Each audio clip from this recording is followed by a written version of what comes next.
faculty make corrections promptly. The Board of Trustees needs to be made aware that recent actions by the administration have put the lives of students, staff, and faculty in a dangerous situation. OSHA laboratory standards stipulate only 2 people at a time to use a given fume hood.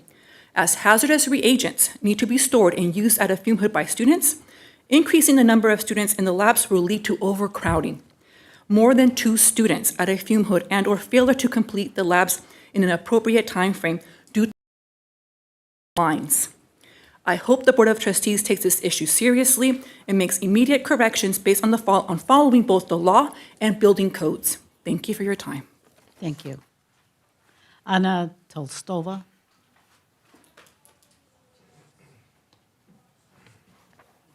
Good afternoon. My name is Anna Tolstova, and I'm physics instructor at San Bernardino Valley College. I am here to discuss the pedagogy in science classes. Imagine you register for a class with a capacity of 28 students. You walk in and find yourself surrounded by 55 students, all or more, all frowning and confused. Every student is bound to struggle within a science course, but increase the number in the class will just make it worse. Each instructor has their own strategies for learning and teaching to deliver the concept in their classroom. But at the same time, each instructor has the same objective, to make sure that each student has a chance to succeed. This is a goal of every class meeting. How are our students in large class supposed to learn in the environment with 100% more students than in a small class? How are we, as instructors, expected to grade every single student work on time, to provide a constructive feedback, and get the same praise and pay as for the class of 28 students if we're grading 56 students' work? Imagine I'm teaching a class of 28 students, so we call this a small class, and I'm grading 28 exams and 28 quizzes every week. You are assigned to teach exactly the same science course, but with a capacity of 56 students. You will grade 56 quizzes, and you will not be compensated for this extra work. It is obvious that you will do extra work, but you will do this work for free. It has been proven that students learn faster and perform better in small classes. A small class often results in more individual attention, increased participation, and better communication between the instructor and students. Students not receive only the feedback from their instructors, more feedback from their instructors, but students also have more hands-on learning than those in a large class. Coursework in a small class can be adapted to fit the needs of the students, our students. It is impossible to do the same in a large class. Students feel more motivated to participate in a small class. They can share their thoughts, they can share their ideas, they can ask questions about the topic if they don't understand. Imagine you are struggling in a science class and you decided to talk to your instructor, and this is the obvious thing, to get help. Come to find that other 55 students will do the same. It is obvious that more students in a classroom will just hurt both the instructors and the students. Thank you. Thank you. Jesse Lemire.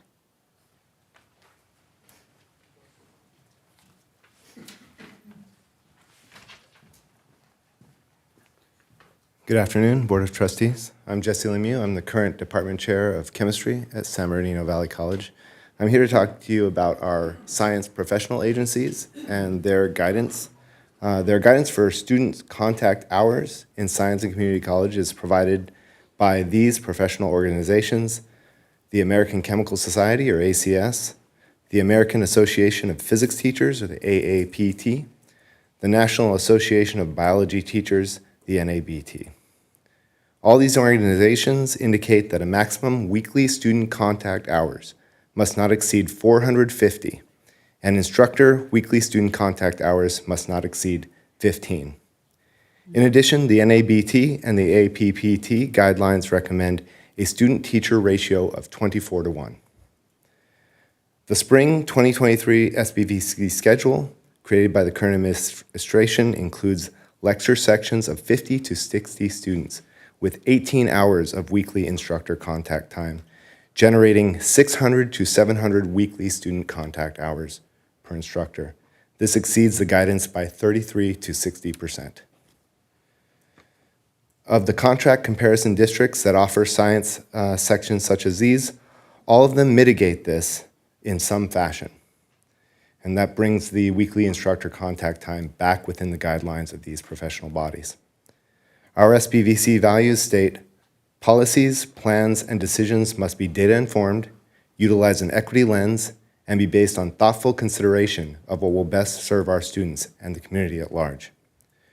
Working instructors to burnout by doubling their class sizes and increasing their workload by 33 to 60% is not supported by data and does not allow time for crafting of instruction that is innovative and responsive to student needs in a way that is equitable for our students. It stands in direct opposition to our purported college mission and values and should not be allowed. Thank you. Thank you. Sherry Lillard. Good afternoon, Sherry Lillard, chemistry professor at SBVC, and I'm here to speak on equity in science classes. Let's say I'm teaching 2 classes where each one can accommodate 28 students. As a full-time faculty member, my weekly time associated with each class is 3 hours of contact, 3 hours for prep and grading, and 1 hour of office hours, for a total of 7 hours per week. This averages out to only 15 minutes per student. I'll ask you to keep this number in mind, 15 minutes per student per week. For many faculty and students, things will change in spring 2020. Classes I described will be combined into one lecture consisting of 60 students. And here's the best part. As the instructor, I will only get credit or time to teach the original 28. The district is sending a clear message to me as a historically underrepresented person in the sciences, a woman with a PhD in chemistry, that my time isn't valuable. That equity for me as an employee can be thrown out the window. We've actually been told by administrators recently that this change is, quote, in the best interest of students, unquote, and that they, quote, don't believe it takes additional time, unquote, to design and run our classes with an equity lens. That doesn't make any sense to me. One equity-based practice that I've already implemented for my students is to provide them the opportunity to resubmit assignments for regrading. I approach this with the understanding and empathy that a few mistakes on an assignment doesn't mean the student didn't or can't learn. But this takes time. Also, this practice of resubmitting assignments goes against the old school exclusionist mentality in sciences where sink or swim or weeding out is the norm. Our faculty are working hard, making changes in our classes to combat systemic traditions that discouraged and prevented equity in the sciences, especially for women, those with accessibility issues, people of color, and the LGBTQ community. So remember the 15 minutes? I can only imagine that these changes to our lectures are being made because the district believes that my spending 15 minutes per student each week is too much, and that our population of students doesn't deserve 15 minutes per week from their professors, and what's equitable for them and what's in the best interest for them is to slash this time to 7 minutes per week. 7 minutes per week. Does the Board of Trustees believe that too? I certainly hope not. Thank you. Thank you. Titania Vasquez.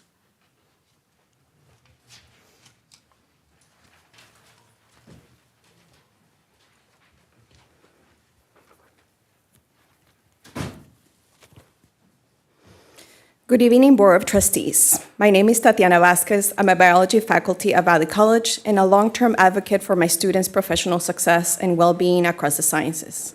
As my colleagues and I know, the sciences are one of the most exciting fields of work and study because it is rich in knowledge, creativity, innovation, and a variety of analytical skills.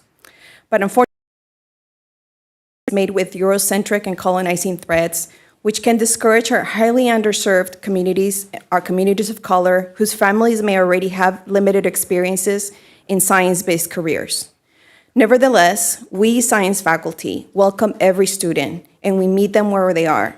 We are quick learners and also implementers of teaching methods, teaching tools, and evidence-based practices that address directly and with actions in both the lecture component and laboratory component the need for inclusiveness, diversity, equity, anti-racism, and accessibility in our content. We aim for our science lectures and laboratories to be innovative and culturally responsive for our students and their families. I know I have been working towards this since I was hired by this community college district. When my colleagues and I do this work, we know we must be intentional about our students' backgrounds, their lived experiences, their racial and ethnic identities, their gender identity, among many other factors of great importance in our students' journey as they navigate the sciences. To do this, we science educators and mentors also spend time and energy doing the research, preparing content and activities, and very importantly, reflecting on what is and isn't working in lecture and also in laboratories. This takes time and energy. We science faculty are not part of an assembly factory. Our students are not and should not be treated as part of the milieu of productivity. Our students want and should get our diversified training and intersecting with our science fields.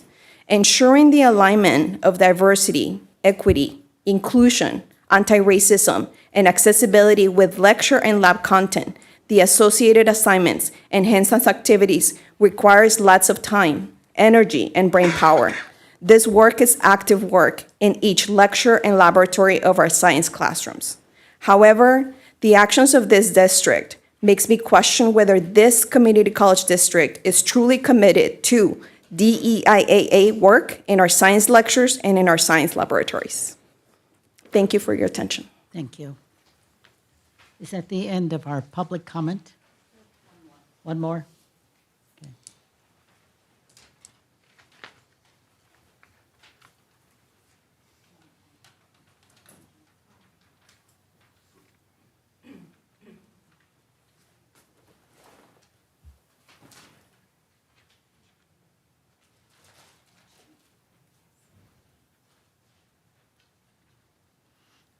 Madam Chair, there are actually two more. Two more? Okay. Okay.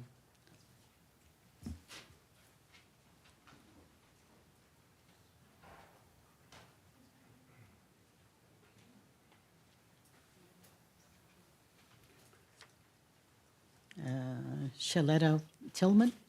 Shalita?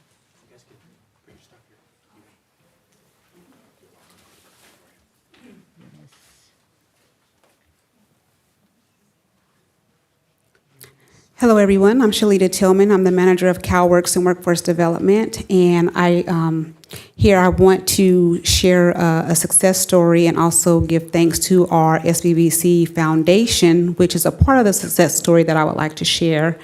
We had a young lady that came here from another country, then from another state, and she wound up here in San Bernardino, California, and enrolled in San Bernardino Valley College. She has no family here. She had nowhere to stay, and she needed help with her educational expenses and housing expenses and other items.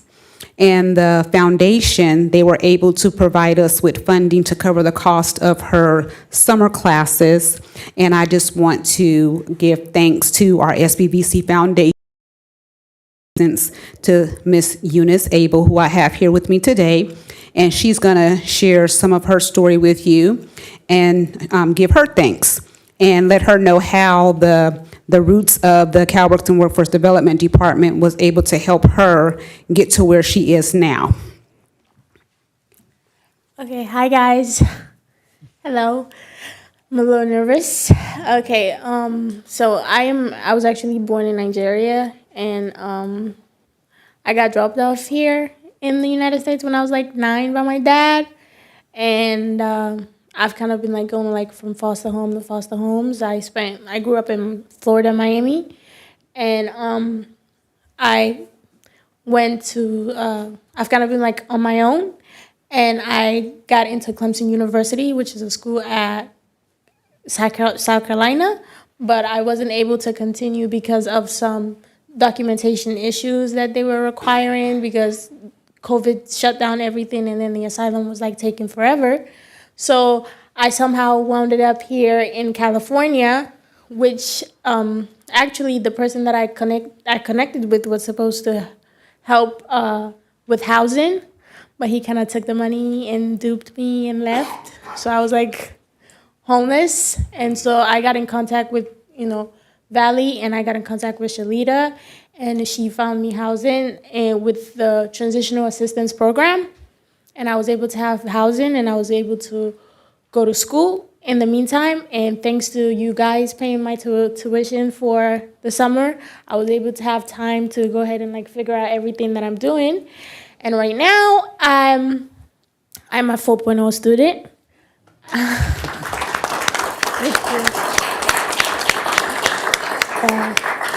Yes, I got my documentations, and I am currently working at Operation New Hope, which is a nonprofit organization for the youth, as the youth ambassador and also the director of their Strive for Success team. I am also working at San Manuel part-time as a waitress, if you guys want to come and say hey. I'm also the chair of the Youth Advisory Board for San Bernardino here.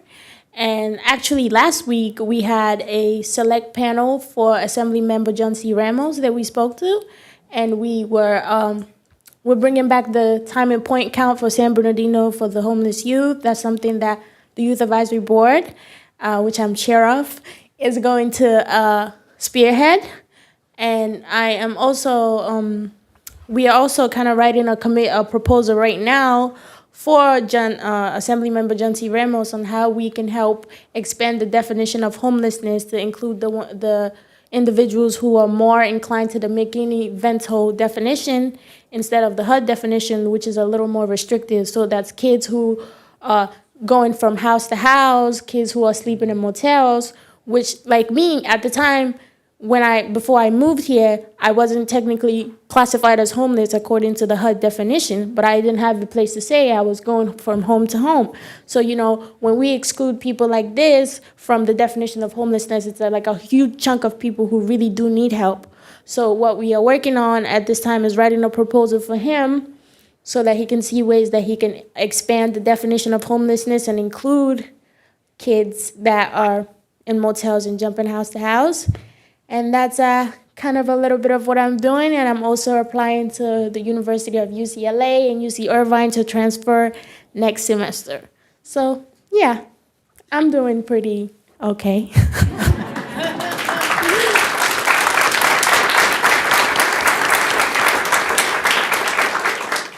And I just wanted to say thank you guys. If it wasn't for you guys paying the tuition for that summer, I wouldn't have had time to get back on my feet and gather all the documentations and everything that I needed to get here.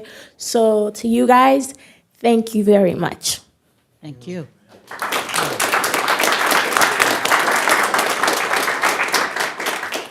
JT?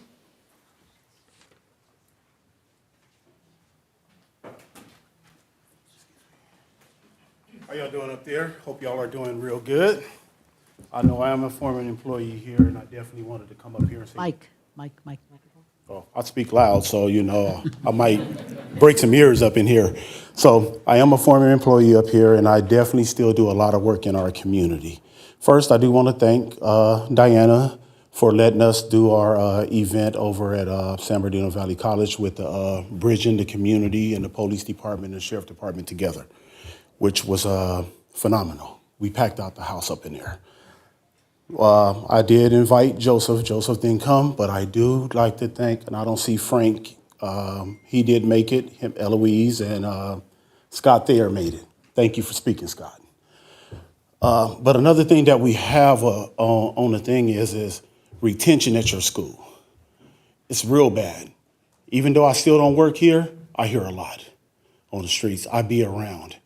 And I just had my daughter to go register at your school about 2 or 3 weeks ago. And the only thing she had to say is, Dad, they're just disrespectful in there. And this is between coming into your welcoming center and going to your counselors. And she was very discouraged. I see our students, and I'm going to say our students because I'm part of this community, They go to RCC and they go to Chafee. They bypasses us. I think you as the trustees and presidents that y'all need to walk around that school and talk to kids and see where there are students. I'm not gonna say kids because they're adults, but talk to the students and see what they getting up out of your front office. Because if we can't keep them in there, eventually you're gonna be laying off people because our numbers is gonna stay down where they at now. I hear about the numbers, I hear about it all because I'm out there. Please take it in your heart and just start going up into that school and going up in there talking. I don't want to take up too much time because I know you got to get to business, but please do that and handle that, okay? Because we don't want to lose students. We need as many students to be in class to get this education instead of being out here on these streets with the guns, the violence, the fentanyl, which is taking us all out. So please do that for us, okay? Thanks, but thanks again for that event. I wish all y'all could have been there, especially you, Diana, but it worked out real good. Thanks. Thank you.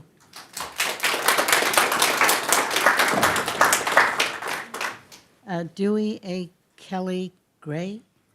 Did I get the name right? Yes, you did. Okay. Thank you, ma'am. Good evening. I'd like to bring to your attention an issue that I think affects, well, at least it affects me. One is I was denied opportunity to participate in the campus SBCCD club because Student Life said I was not a student. I am enrolled at CHC in an online class, which is part of this district, and I thought it was sufficient. Furthermore, the Student Life office said even if I registered for a course at SBVC, which I did subsequently, that my student status terminated at the end of that course. Well, I have my printout from a registration statement that says the fees that I paid, but it doesn't say that I'm not covered as a student after my course ends. So I'm bringing to the board that if a course is not the 18 weeks, what does that mean for the person that have paid their fees? There's no proration on my student registration statement that says my 4-week course, 5-week course, 8-week course is 50%. So I have a serious problem with that. Furthermore, I think that it is a disregard for students, that you have no respect, whoever wrote this policy or interpreted it that way, that I am not a student or anyone else because their course ended or wasn't the whole length of the semester. Something needs to be done, or change the way that you charge students for being a student at SBVC. Thank you for your time. Thank you.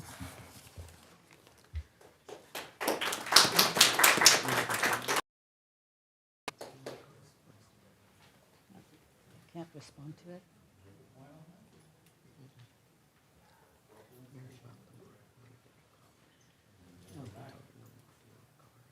Yeah. Do I I have? asked to do public comment, and they said they wouldn't take any more. Can I do public comment, or? Yes, please approach the mic. Thank you. Did you fill out a form? Okay. We'll have you fill out the form afterwards, so we can Okay. have it on the record. Yeah, that's great. Thank you, ma'am. My name is Mary Valdemar, a staff person at Valley College, and alumni. Over, I think, 20 years I've been with the district. I just wanted to comment on a couple of things. One, I'm obviously in support of the faculty here today, and really, I really want to make the point that, in all of our organizing work that we do as students, as alumni, as community members, as unions, we have a renewed commitment to CSEA and CTA and the students working together to resolve some of the issues that we've been talking about, both here in this room and in the committees and other bodies within the district, but have not seen the action behind them. One of them I thought was very eloquently brought up today is the issue of student homelessness. And I sit on committees where we have talked about identifying parking lots on campus where students could be able to sleep on campus because we know they're sleeping on campus. And we're hearing reports and working with students directly who are being, criminalized for this action of sleeping on campus, even to the point where their cars are being towed, which for many of them is the place that they're living right now. And I just want to really impress upon the board and everyone in the room that, there is a need for us to really come together to solve these problems in a humane way, looking at humanity first. And certainly we have policies and rules, I get it.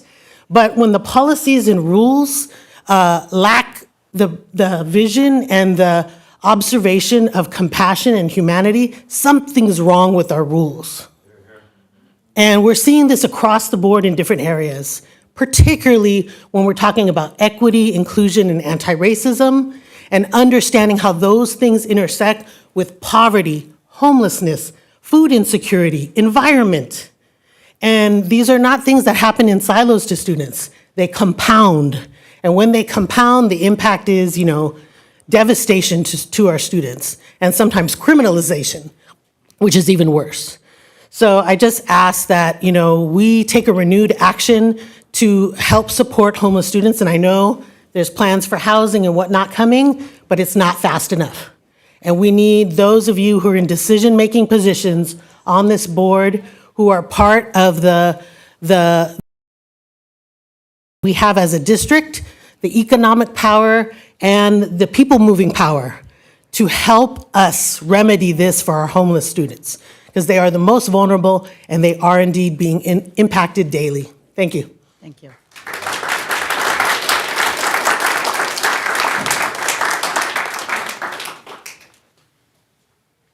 We now move to approval of the minutes, and I did have a motion and a second.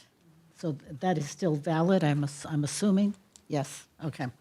So is there any discussion on the minutes? If not, we will do a roll call vote. And I also like to note that Trustee Longville has joined us. And there you are, good. Student Trustee Alexander. 4. Trustee Del Rosario. 4. Trustee Gonzalez. Aye. Trustee Houston. Aye.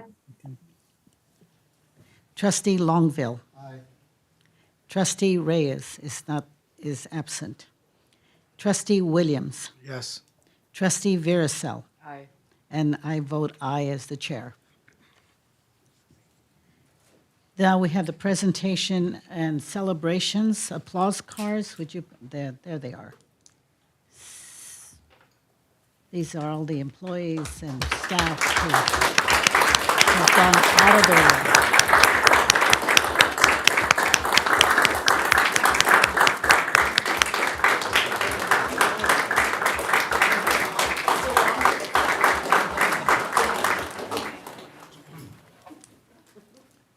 Thank you very much. Now I'd like to call on the Chancellor for the anniversary recognitions.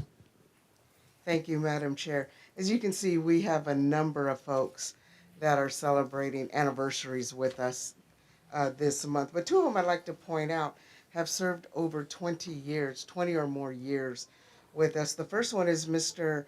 Manuel Lorera. So Manuel is a faculty member within our automotive department.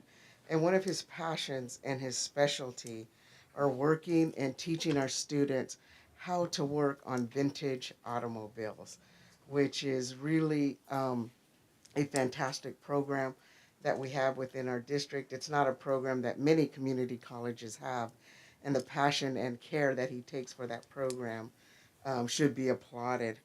And one of his other passions that he has that I think probably just most of the people in his department know is his passion for cooking. So we congratulate Manuel for his 42 years of service to our district. 20 years with San Bernardino Valley College. And I believe she's also worked in other areas throughout the district. A couple of things, two things that I really want to note about Gloria that is not in her bio that you will see. Gloria is truly one of those individuals within our district that is employee-centric and student-centric. There isn't anything that Gloria wouldn't do to help one of our students for one of her fellow employees, whether it be in the wee hours of the morning, setting up for commencement, right, or on the weekends for one of our major events. If you call upon Gloria, she's going to be there. And for that, she should be applauded for her 20 years of service to our district.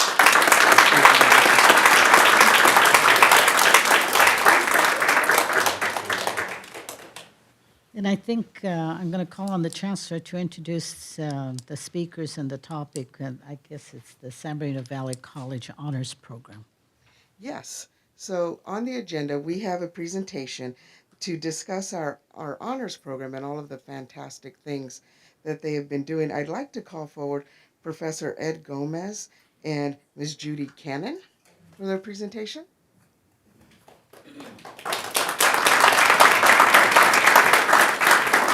Thank you both for being here. Good afternoon. We're excited to be here to tell you a little bit more about what's going on in our honors programs at Crafton Valley. I'll just start out telling you a little bit about Crafton. We are planning on our first research conference of the year this week from Friday at 9 o'clock in the morning. We're hoping to see some of you attend. That will be in the LRC in room 226 at 9 o'clock in the morning. And we have 10 research presentations that morning, as well as a student panel discussion about the pros and cons of online classes. We're trying to give them the opportunity to generate the material for research, and so that will be part of that conference. Our conferences that we do on campus are preparation for them to take their show on the road. We have 3 students who applied to the Southern California Conference of Undergraduate Research that will be held at Pepperdine University.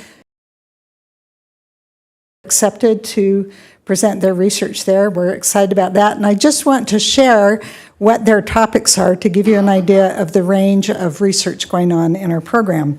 We have an analysis of building technologies designed to reduce harm from seismic activity and interaction between architects and seismic specialists. We have the impact of evangelical Christian doctrine on U.S.-Israeli relations. And we have psychological risks associated with extended viewing of digital screen devices from adolescents through college. So we have quite a range going to Pepperdine to present their research. We also had a student who was accepted to a professional conference at the university, or the U.S. Geological Society conference held in Denver, Colorado last month. She presented her research on algal bloom at Cabrillo Beach here in California at that professional conference alongside PhD students. We're very proud of her.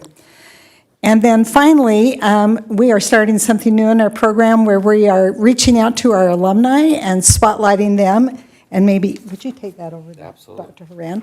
I brought you just a sample of what we're going to be doing. We want to highlight some of the great things that our students who have completed the honors program at Crafton are doing now out in the world. So I've got 8 to 10 of these ready to go. We've posted our first one in social media. Please watch our account for those. I know some of you have seen it and shared that, and we appreciate that. And then finally, I just want to thank the faculty, because we are the program, but the faculty are the ones who are the mentors. They're the people putting in the time with not a lot of extra compensation for that. And without them and their efforts and their mentorship, none of this would happen. So thank you, faculty. Thank you, Judy. I'd like to thank Judy if I can. She's been a great mentor when I came on last year. She has helped me through so much, so I really want to give her a lot of credit for helping me out there. I also want to say thank you to some outstanding people at the administration at Valley College. We've had some things moving, and I really have to say thank you to them. So I want to make sure that Dr. Humble gets noticed for all the work that she's done in the honors program to help us move it along. Dr. Rosas, Dean Coda, and Dean Hector. They have been incredible. I mean, the things that they have helped, they've been moving mountains. So I want to make sure that you guys know they're doing a wonderful job for our honors program. Which brings me to a couple things things that we're doing over there. First of all, it's to be noted that in January, I'm going to say 27th, but I'm pulling that off the top of my head here. We're going to have a grand opening of the lounge at our school. So Crafton has always had one. We've never had one. But again, thank you to Dr. Humble and Rosas and Coda and Hector for putting everything together. We're going to have a grand opening of our Honors Lounge, and we'd love all you to come through. So I'll send an invite to you if you're interested in coming out in January just to kind of see the. Also have, like Judy was saying, we have our students who are also preparing to put their paperwork in for the HTCC. So they have a November 15th deadline. At that point, I'll know how many people are going to be putting in. We'll go over the papers with them, and then I'll send it back to them to tune it up, and then we'll submit those in December. We usually have a fairly decent amount of people go down there, but COVID kind of put everybody in a bind, so we're hoping that comes and bounces back. We're planning on inviting our friends from Crafton to a kind of the end of semester, I guess kind of just a little event to honor the honor students. And anybody, if you are interested, there's a wonderful play that's going to be going on at SBVC, the Little Shop of Horrors. And we're going to try and get December 2nd, and we're going to give them a little dinner and then go there and kind of just thank them for being in the program and highlight that for them. And then last but not least, we're going to continue to do what we've been doing statewide. And I'm kind of a glutton for punishment. So last year we hosted the statewide HTCC meeting in March, and I volunteered us to do it again this year. So we're going to do it again this year. I don't know if it'll be live this time. It looks like it's probably going to be online again, but it doesn't matter. We want Valley College and Crafton Hills College to be known. We want them to know that our honors program is outstanding. We want them to know that we're doing the work to make our name out there noted. So a lot of good things happening. If you have any questions for us on any of those things, feel free. The program is moving and growing. Andrea Rodriguez, who's fantastic, and she's really moving things. We'd love to have her full-time, hint, hint. We'd love to have her full-time so that we can really grow the program even more. Thank you very much.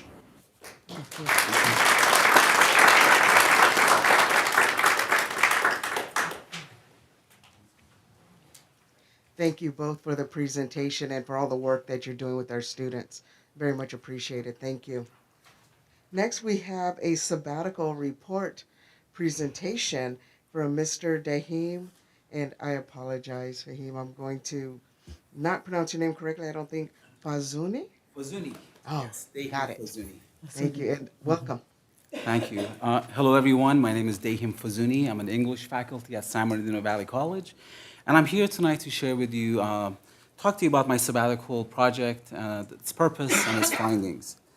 My project was to identify best practices at honors programs at community colleges in California. And my components, the first part, I met with HCCC faculty, honors coordinators, during their meetings and subcommittee meetings to identify issues and areas that need to be investigated to find out what the best practices are. This initial investigation led me to create a survey, which I distributed to 59 colleges that are members of HCCC. I received over 30 responses, which I compiled. This was then, I conducted a comparison and contrast study between what I found in other colleges. My involvement with the honors program started in 2014 when I started as a faculty teaching honors classes. In 2016, I was elected the honors program coordinator. And in that capacity, I was the committee chairperson and a member of the committee. I served in that role for 2 years, and I stayed with the honors program committee until just this year. My findings. One of the things I found were the strengths of the Valley College program. Sometimes when we conduct a study like this, it's easy to just want to focus on things that need to be changed, and it's easy to ignore what's working. But that would be a disservice to all the hard work that goes into making a program like this work, and it would be dismissive of the many people, administrators, faculty, coordinators, and students who are part of this success. So first, I'd like to identify some of the strengths that we had in the honors program.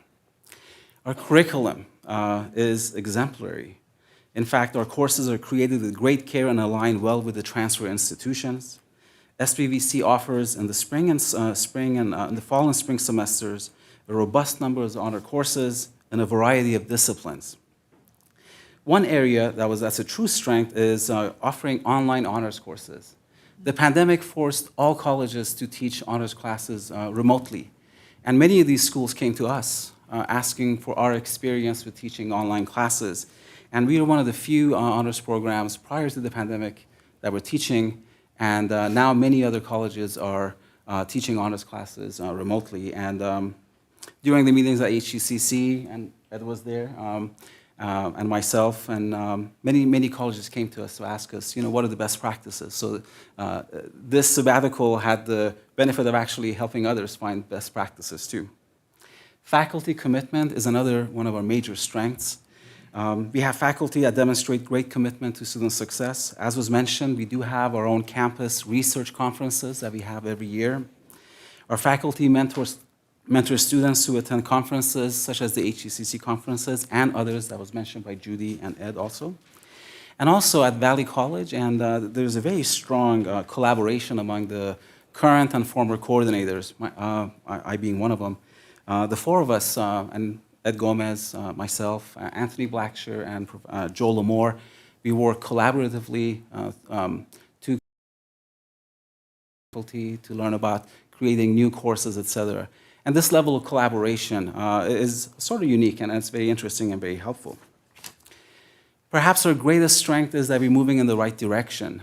We're making many changes that are pushing us to address issues from the past and to overcome obstacles. I'd like to make a list of some of the changes and improvements that we have made at Valley College Honors Program. Increased release time for the Honors Coordinator.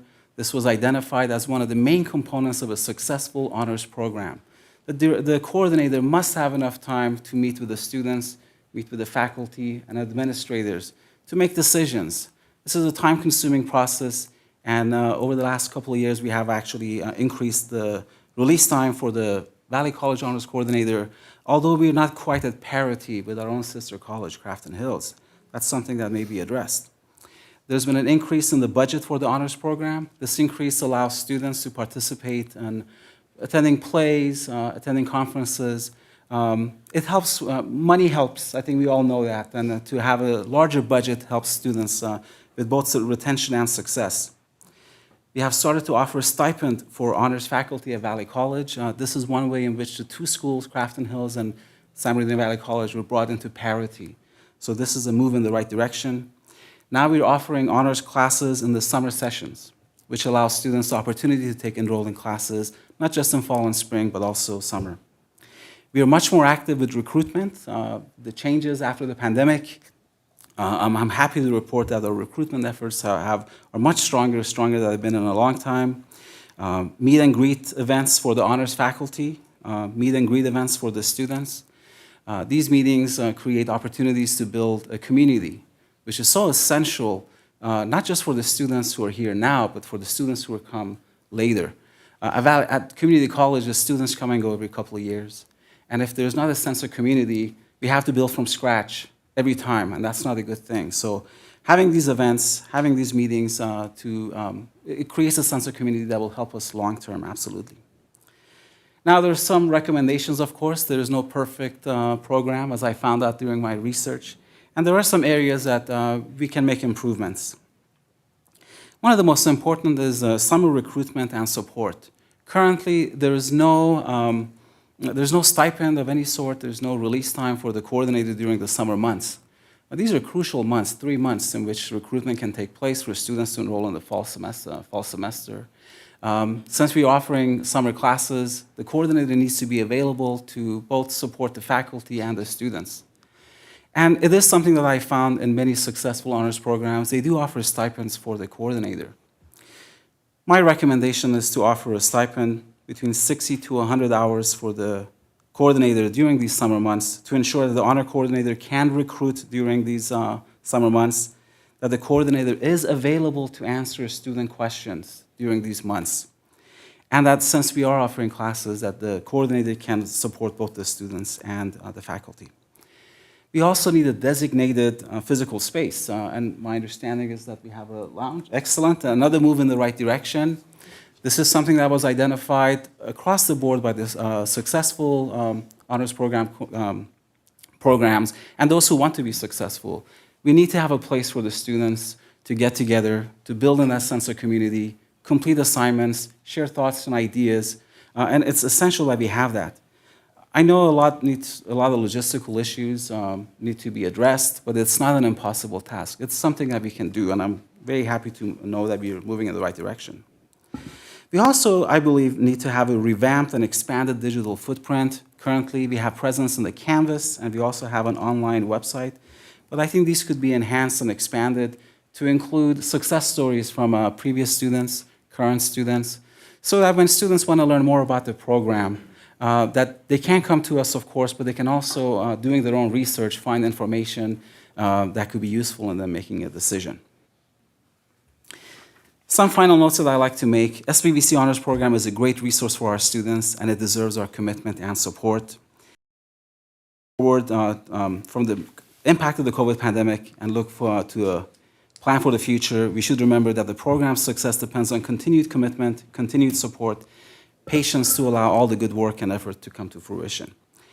I also like to share with you a quote that I received when I conducted my surveys.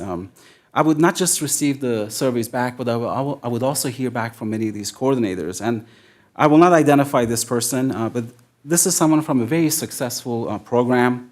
Says, honesty, I'm going to read the whole thing. Honestly, I hate doing these surveys because fill-in-the-blank college puts a lot of resources into transfer, and it shows. So many other colleges are not willing or able to resource this area, and it shows. I always feel awkward when faced with this discussion. These are decisions and allocations that are out of our control and made by those at a much higher pay grade. There's a limit to what a coordinator can do, even with the help of a counselor. So in addition to all the work that we do, we also need the support of the administrators and the district. And again, we're moving in the right direction. Many of the changes that we're making show that commitment from the district, show that commitment from the administrators, and with the continued commitment from the faculty, I fully expect us to move in the right directions and overcome some of the issues and have a much stronger and healthier honors program. I wish to extend my gratitude to the HCCC organization and the many honors coordinators I met during these meetings who supported and aided my study with their insights and feedback. I would also like to send a special thanks to the current and past SBVC Honors Program faculty members, current and past administrators of the program, current and past honors coordinators. And especially I'd like to thank Ed Gomez, Anthony Blacksher, and Joel Amore. All of these individuals are collectively responsible for the program's strengths and the great progress that we're making. I also wish to thank the board for granting me the opportunity to complete the sabbatical report, and I hope that you will continue to offer a sabbatical program in the future. And before I forget, I also like to thank my family, my wife and 2 children who supported me and put up with me through this whole process. Thank you very much. Thank you.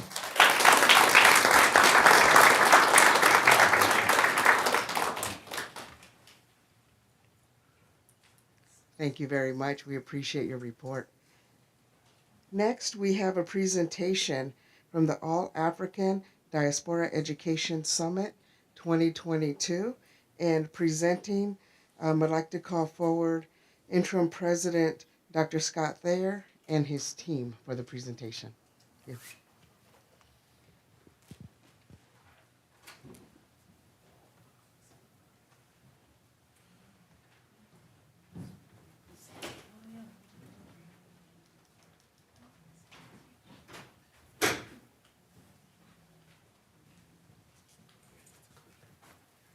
Good evening.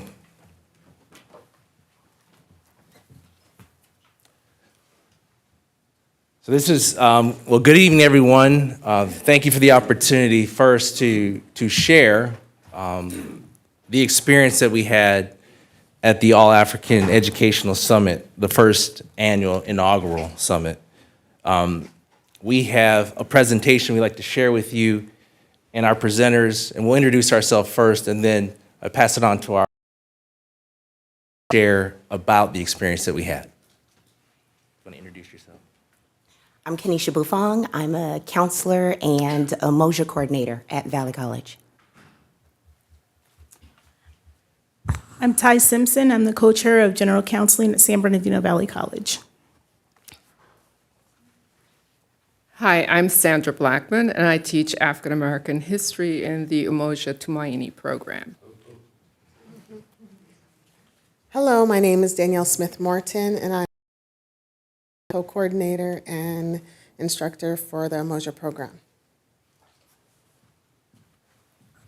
Yeah, and we also had the privilege of having Trustee Williams attend with us as we went to the summit.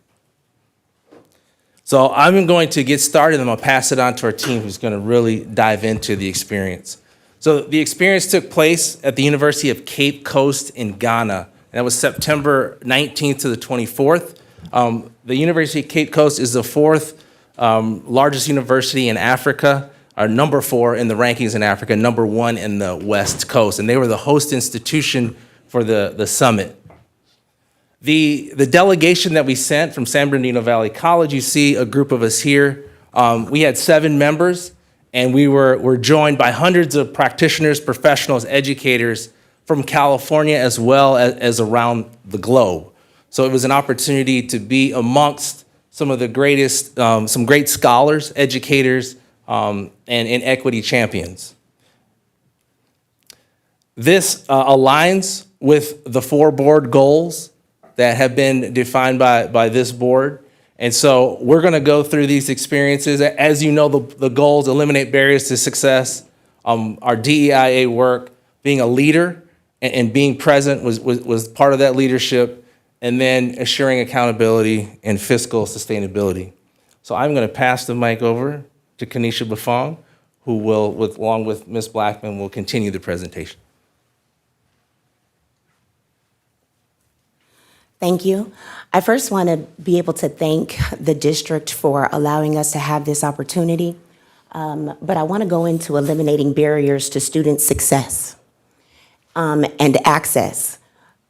Literally what happens when we talk about that goal, it's not always about physical barriers, or sometimes we know that there are barriers that can be in policies and the way that the institution may do things.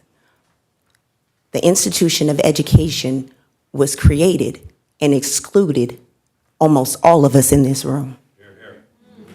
So when I got to Ghana, it wasn't necessarily the barrier when we talk about access and success. It was a barrier that was in our minds. There is a barrier and there is a way of doing things that creates the culture on our campuses. It creates the way that we treat our students and our staff. It comes out in the things that we say and the things that we don't say, in our body language, and in every single policy that is enacted throughout our district. I talked to a student when I got back, an African-American student that grew up in the Inland Empire, and she has never learned about her African history, ever.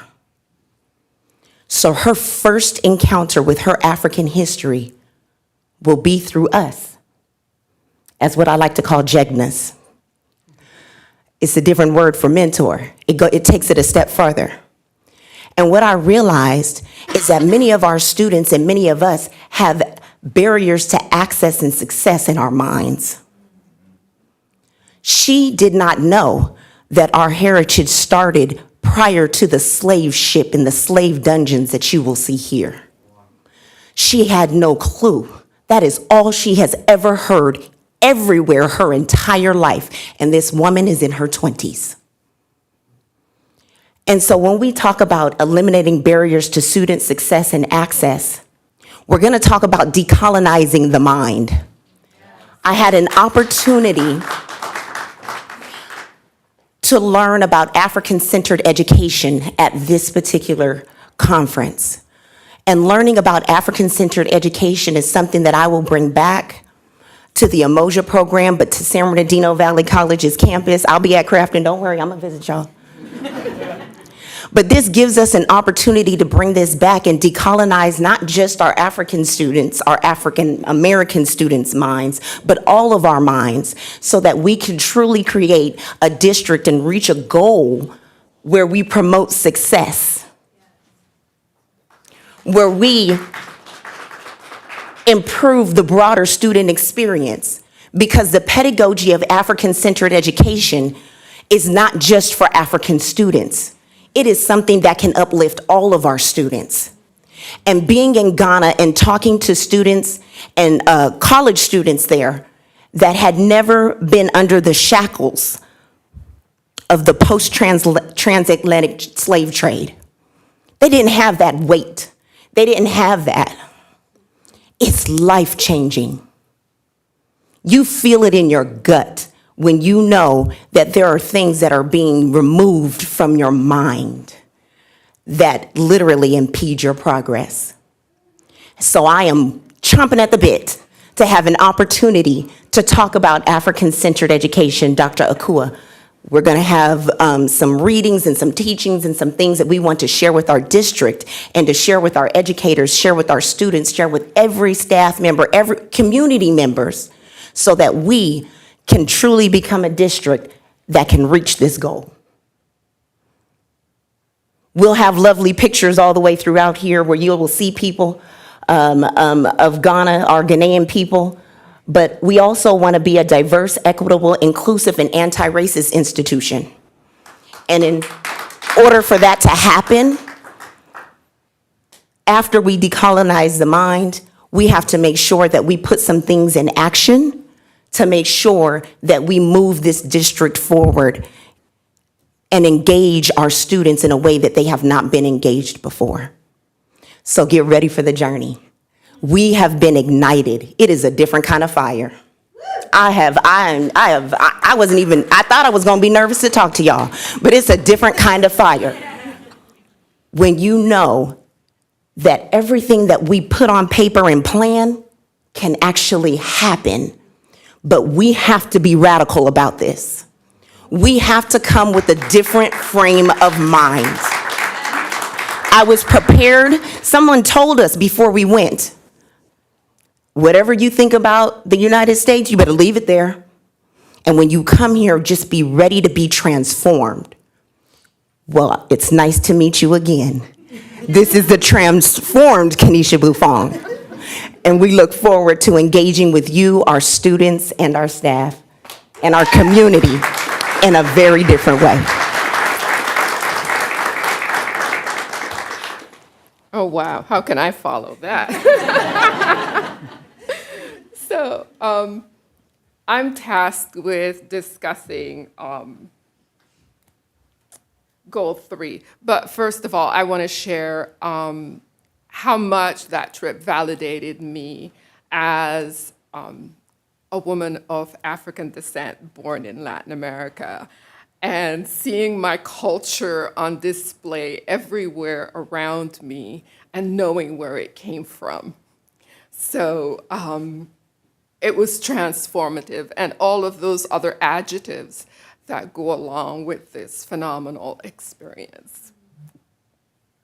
So one of the things that happened as we were there, sorry, I'm a little nervous, was connecting with the hundreds of other policymakers, administrators, faculty members, community organizations that we could share information and gain information from. We were tasked with taking away what we had, what we received there, and sharing that, continuing the work after we left Africa. Some of the connections that we made while we were there included the Blue Foundation. They were also there. They're on our campus at SBVC. Also, congregations organized for prophetic change, COPE, for prophetic engagement, COPE. And both of these organizations have committed to working with our students in Umoja, Tumaini, moving forward to engage them in their civic duties. Goal number 4, I think it would seem as if, how can we meet this goal through our trip? And I believe our experience, I believe everything we did can be expressed through this goal number 4. So a perennial pressing problem with the district is the success of African American students. They start here and they don't finish. You know, as an instructor, you get discouraged because you see the potential of your students. You know that they can do it, and you tell them every day that they can do it. But then how do you get them to understand that you see the beauty inside of them? And this is where African-centered education touches those heartstrings. So our student success is crucial to future funding of this district. The success of African American students is linked with the success of San Bernardino Valley colleges. And these principles of the African diaspora, Ubuntu, I am because you are. My success, my survival is dependent upon you. We don't go down, we don't move forward until we all go together. Ma'at, justice. Justice looks like different things in different ways. You know, how can we be just with our students in this environment? And adzosi, teaching our students responsibility to themselves and to their communities so that they can take this, whatever we have given to them, they will take out into the community. It will be a ripple effect. And last but not least, developing a community based on these principles is essential to the survival of this college. San Bernardino College has been here for, 96 years? But a large portion of our students are African American students. In order for it to get to the next 100 years, it needs to ensure that they are successful. And we have some pictures that we can share with you. We have lots of pictures. And if you would like to ask any questions, we're more than willing to answer. Thank you. Thank you. How much time do we have left? Not much. 2 minutes? Okay. These are some activities that we had an opportunity to experience. The Cape Coast Slave Dungeon. This is where hundreds of us got together and went to this dungeon where literally our ancestors died, bled, and you can still smell some of the inhumanity in the place. Bled into the walls and the ground. It is amazing that our students don't understand the power that is within them to have come from a people that survived this atrocity.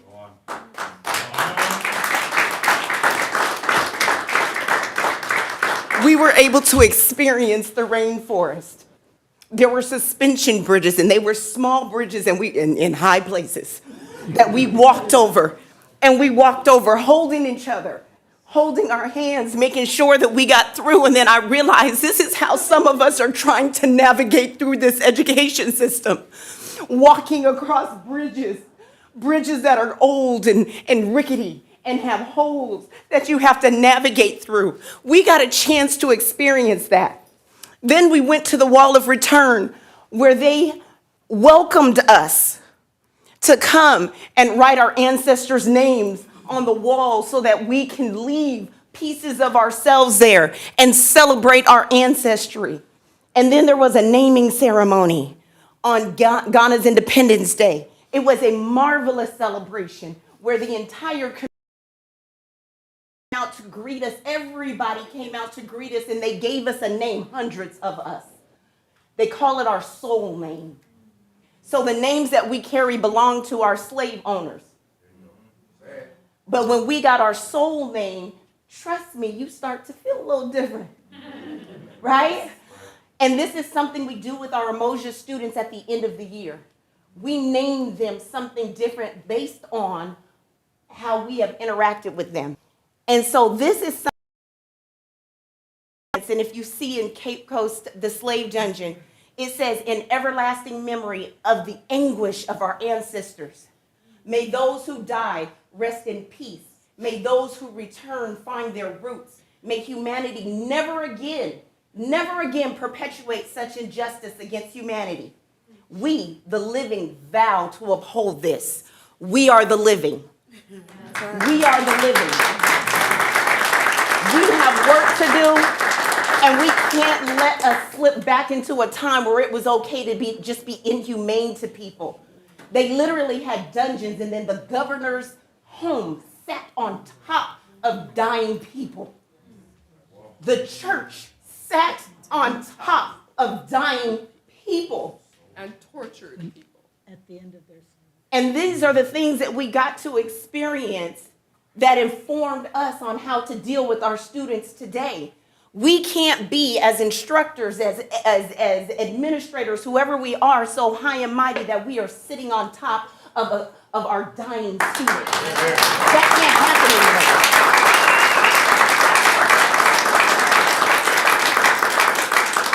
anymore. This is where we gathered and we were educated, and we were put in breakout rooms where we had different groups that met, that talked about how to govern ourselves when we return, how to stay connected. Behind Dr. Thayer, you see some school children. This is after the name. We all broke down after the naming ceremony. I ain't gonna lie, y'all. We came back from that dungeon and couldn't keep it together, right? But we were able to connect with each other in a way that we could not do it before. It built community. This helped us build community. And we are going to have I call it an arsenal tool bag of books and works that we're going to bring back to our district to not only inform our students, but to also inform you. So what we learned, you will get a chance to see and to read and to hear and to experience as well. One of the quotes that we loved is that trauma not transformed is transferred. And so what we have to understand is that the trauma that we endured has been transferred for generations, and we want it to stop. What's my time looking like? Is it over? It's time. All right. Last but not least, these are some of our Umoja students. These students have graduated. Some of them are still at Valley, but some of them graduated right before the pandemic. Some of them are now entering their master's programs. We had an opportunity to talk to them and to actually videotape them. We will bring back their student voice so that they will be able, and you will be able, to talk, to hear what they have to say. We're moving forward. My time is up. Keep watching. We coming back. That's what I got to say.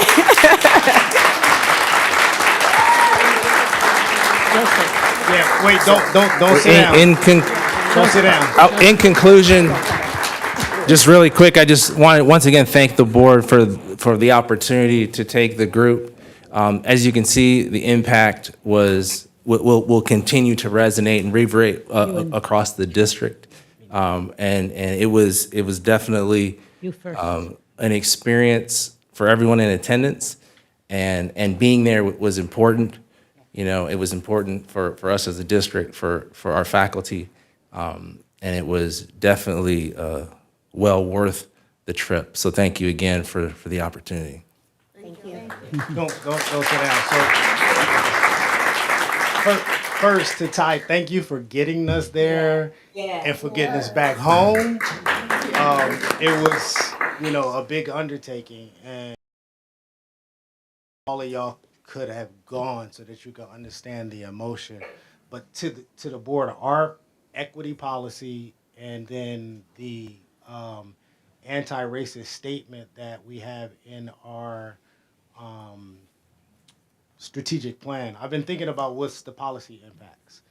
They're going to need covering when they do this work, because there's going to be a lot that they come up against when they start talking about one specific group, and they're going to need the institution behind them And as we communicate with other institutions, so like when I do tours, when I bring high school students here, black boys don't sign up to come on the tours. And so our institution is going to have to talk to the other institutions about the pipeline and how it gets built.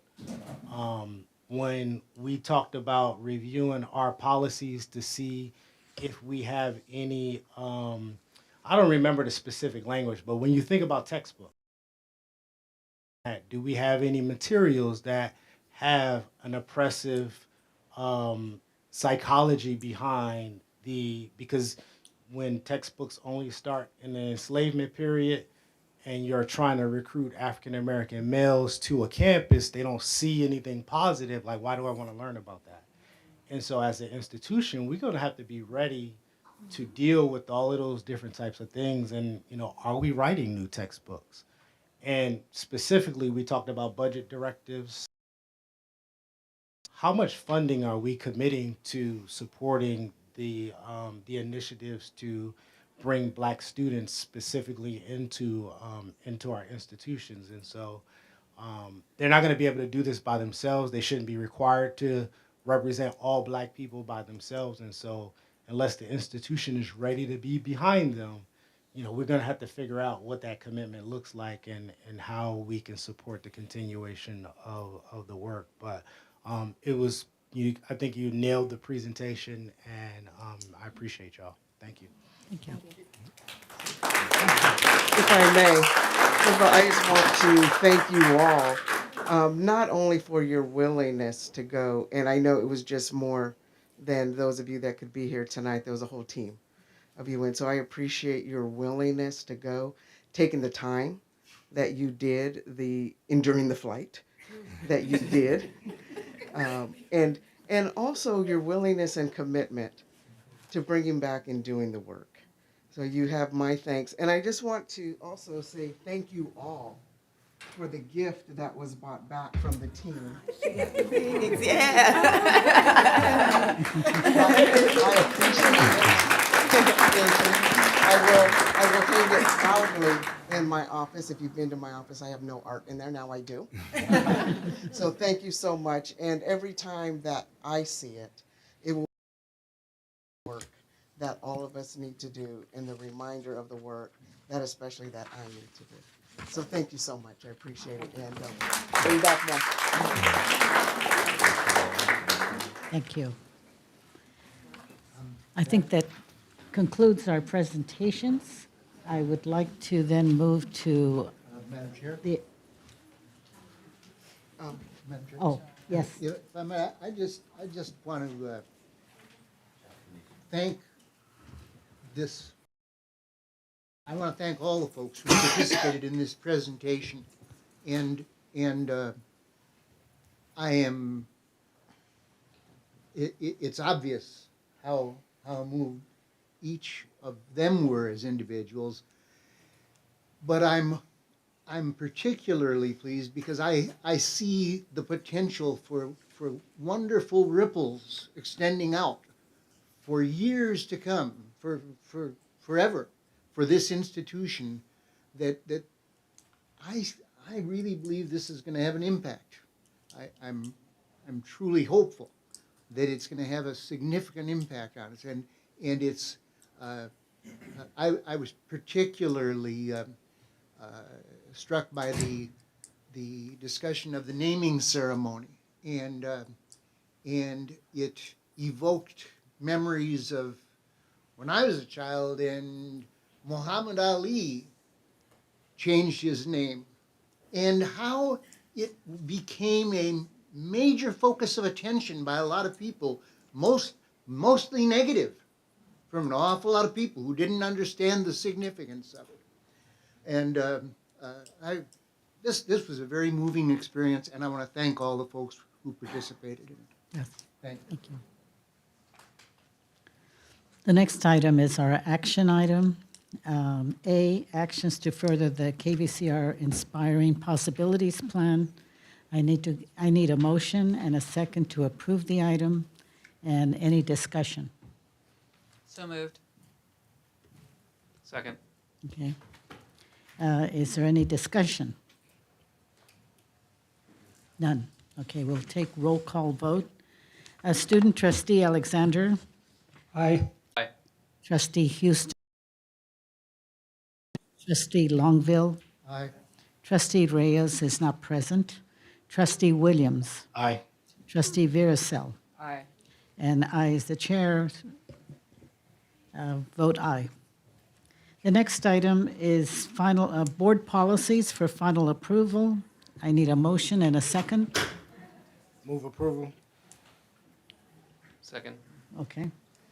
Any discussion? No, then we'll have a roll call vote. Trustee Alexander, Aye. student trustee Del Rosario, Aye. trustee Gonzalez, Aye. trustee Houston, Aye. trustee Longville, Aye. trustee Reyes is not present, trustee Williams, Aye. trustee Veracel, Aye. and I vote aye as the chair. The next item is guiding principles for the investment of the 2022-23 15 million KVCR. I need a, Move for approval. Second. okay? Is there any discussion? Okay, then I'll do a roll call vote. I think I'll go the other way. I vote aye. Trustee Veracel. Aye. Trustee Williams. Aye. Trustee Reyes is not present. Trustee Longville. Aye. Trustee Houston. Aye. Trustee Gonzalez. Aye. Student trustee, student trustee Alexander. Aye. Thank you. Approval to combine KVCR and FNX PARS and PERS investment accounts. I need a motion and a second. I'll move it. Longville. Okay? Second. Okay, Veracel. Is there any discussion? None, okay. Then we'll do roll call again. Student trustee Alexander, Aye. student trustee Del Rosario, Aye. trustee Gonzalez, Aye. trustee Houston, Aye. trustee Longville, trustee Reyes is not present, trustee Williams, Aye. trustee Veracel, Aye. and the chair votes aye. Thank you. And then at this point, this is a public hearing and acknowledgement of initial proposals to reopen negotiations with the SBCCD TA. Pursuant to Government Code 3547, I am opening the public hearing for public comment on the initial proposals to reopen negotiations between SBCCD and the SBCCD TA. Do we have any public comments as part of the? None. Okay. Hearing no comments, I will close the public hearing. I therefore need a motion and a second to approve the proposals and have the parties commence negotiations. So move.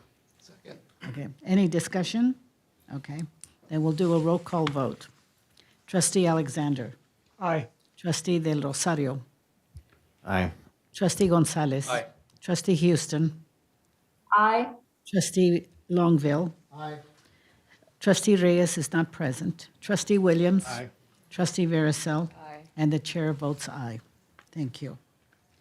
We are now at the consent agenda, and at this point, any member of the board, the consent agenda is expected to be routine and non-controversial. It will be acted upon by the board at one time without discussion. Any member of the board, staff member, or citizen may request that an item be removed from this section for discussion. Do you have any items, Chancellor, to remove from this section? No, ma'am. Okay. Is there anybody else on the dais who would like to remove? Anybody from the public? None? Okay. Then I'd like a motion and a second to approve the consent agenda. Moved by Longville. John moved. Second. Okay, and I got a second. Okay, thank you. Roll call vote. Student trustee Alexander, Aye. trustee Del Rosario, Aye. Trustee Gonzalez. Aye. Trustee Houston. Aye. Trustee Longville. Aye. Trustee Reyes is not present. Trustee Williams. Trustee Viracel. Aye. And the board chair votes aye. So now, I think the next section is our reports. Yeah. So I think that's the next section, yeah, the reports. So we need a the board committee reports. So I know the finance committee met today, so Trustee Williams? Yeah, so as Trustee Harrison said, the Board Finance Committee met today. We reviewed or discussed the 2023-2024 budget calendar and the board directives for unrestricted general funds. And so both of these will come back to the full board for approval. We also had an opportunity to learn a little bit more about where we're at with the student housing feasibility study and timeline. We received some funding to just study what it would look like for us to apply to the state to potentially construct some housing. And just thinking about some of the comments today, in doing the feasibility study, I would like to get an update on the housing disparity of our current student population. If we do have students sleeping in the parking lot, and if they're getting citations as a result, I think that would be good information for the board to receive. And then I'd also like to know, well, what are the referrals that they're receiving? Because sleeping in the parking lot is not sufficient. We should be making referrals and connecting them to housing.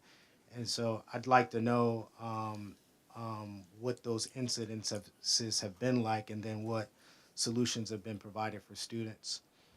We also had a comprehensive enrollment report, and again, I want to just commend the team. Trustee Harrison has really, over the years, have been asking that our analysis on issues get better, and I can say that it has. So we talked about the enrollment report as of today. Our current 2022-23 FTS, we're at about 6,391. It's 49% of our target. So we still have a ways to go to get to the target of, I think it's a little over 13,000. We set some targets for the next 5 years and strategies that the campuses receive periodic updates as needed. Lastly, I'm really impressed with the Measure CC workforce report. We looked at the board. Well, there's about 81. Let me go back. When we first started this project, we had a bunch of contracts going to other counties. It was about $90 million in contracts just going out of our counties. And that started the conversation about local hire and local participation in our bond project. And so I'm proud to say today, as of November 2022, local businesses have been awarded $80 million in contracts, and 64% of all construction worker wages have been paid to local workforce. And so the team should really be commended for that work. That's really good work. And so I just want to give you all a round of applause for that. And, and just really continuing to highlight those efforts. If you don't mind, I'm going to give my Board of Governors report and then recent travel. As you know, Chancellor Oakley took another job, and our interim chancellor, Daisy Gonzalez, is serving as the state chancellor. So the search is underway. We're looking for a new state chancellor. November 15th is when the chancellor search committee will meet. So if anybody's interested in running the state system, there is an opening. And one of the highlights for me from our September 24th board meeting is we talked about the social detriments of success, and it was called ecosystem. We were taking a deep dive look at zero cost textbooks. And I'm really pressing the issue, and I'm still seeking local feedback about the impact of what it would look like if textbooks came with the class. And, we've asked that the chancellor make that a goal for the system to look at how we could have textbooks come with the class. What format that's in, what the titles are, is up to the system to design. But there are higher education institutions where you sign up for the class, the textbook comes with the class, because students are impacted when they're getting their book 2 weeks into the class or 2 weeks after the class is over with. And so I really would like to hear from our, through our collegial consultation process. What do you think? If that was a thing, what would be the impact? Is it good? Is it positive? And so I know you all are talking about basic needs at Valley in a couple of weeks. And so please think about textbooks and instructional materials as a basic need for students. On the 14th, the BOG is going to elect new officers. We're going to be talking about equitable transfer of pathways or equitable transfer pathways. And then there's going to be a spotlight on the foster youth program. It's an expansion of Next Up. And they're really looking at how we can do a better job at serving foster youth. And then I'll close with some of us attended the ACCT, the Association of Community College Trustees. Was it the Leadership Congress, or it's the Leadership Congress? I had a chance to tour the Bronx Community College, and what I noticed that they did well was storytelling. They really had their story nailed. Their programs aren't, well, is this on TV? So I'm not going to compare programs, but they did a really good job at messaging and storytelling and just talking about the history of their institution. How old is Valley? 95 years old. And so I think that that's a thing that we can glean from them. And they had canned messages, canned success stories, and just real deep historical context for how their institution impacted the community. And so they did a really good job with that. I also had the opportunity to attend a session on advancing student success by a board's use of covenant governance. I didn't even know what that was about, but it was effective, board leadership and effective alignment of board goals. And we do a good job at that. And so it was an interesting session. And then the last session was developing and sustaining high impact dual enrollment programs. And there were some really cool examples from that I'll share with you all. And that's all that I have to report. All right. Thank you. And then the candy from Ghana, that's from me. That's just a little touch from the motherland. Thank you for the candy. I would like to say that in the Finance Committee, we do get an awful lot of information. And one of the areas that Trustee Williams did not cover, and that was our investment that we have in 3 buildings. And we received a comprehensive report on the occupancy and the potential, because of that money comes back to us into our general fund as unrestricted. So it allows us some leeway. And right now, I think it was 80%. No, it's a little lower. We just lost a couple of tenants, but it looks like we're about to sign contracts for 2 others. So it's something that we did as an investment, and it's something that Trustee Williams has been pushing. And because the majority of our money comes from the state, right? So we're constantly dependent on what the allocations are, what the budget at the state level looks like. And so we have developed at least the start of some independent revenues for this district. So, and it's something that Trustee Williams pushes a lot. I also like to compliment the work that is being done on our bond construction. And I have to say that years ago, when we started the whole thing of making sure that the money for the bonds, that it was allocated to local vendors, local contractors, local subcontractors. It was a huge effort led by one of our consultants by the name of Francis Grice. And it was pushed consistently.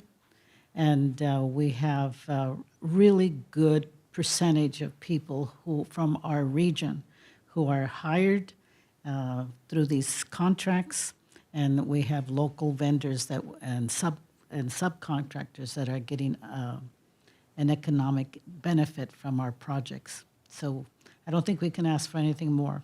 We can certainly encourage more people to participate in our bidding process and all of that, and we have good workshops for that. So it was a good update, and I'm hoping that we can.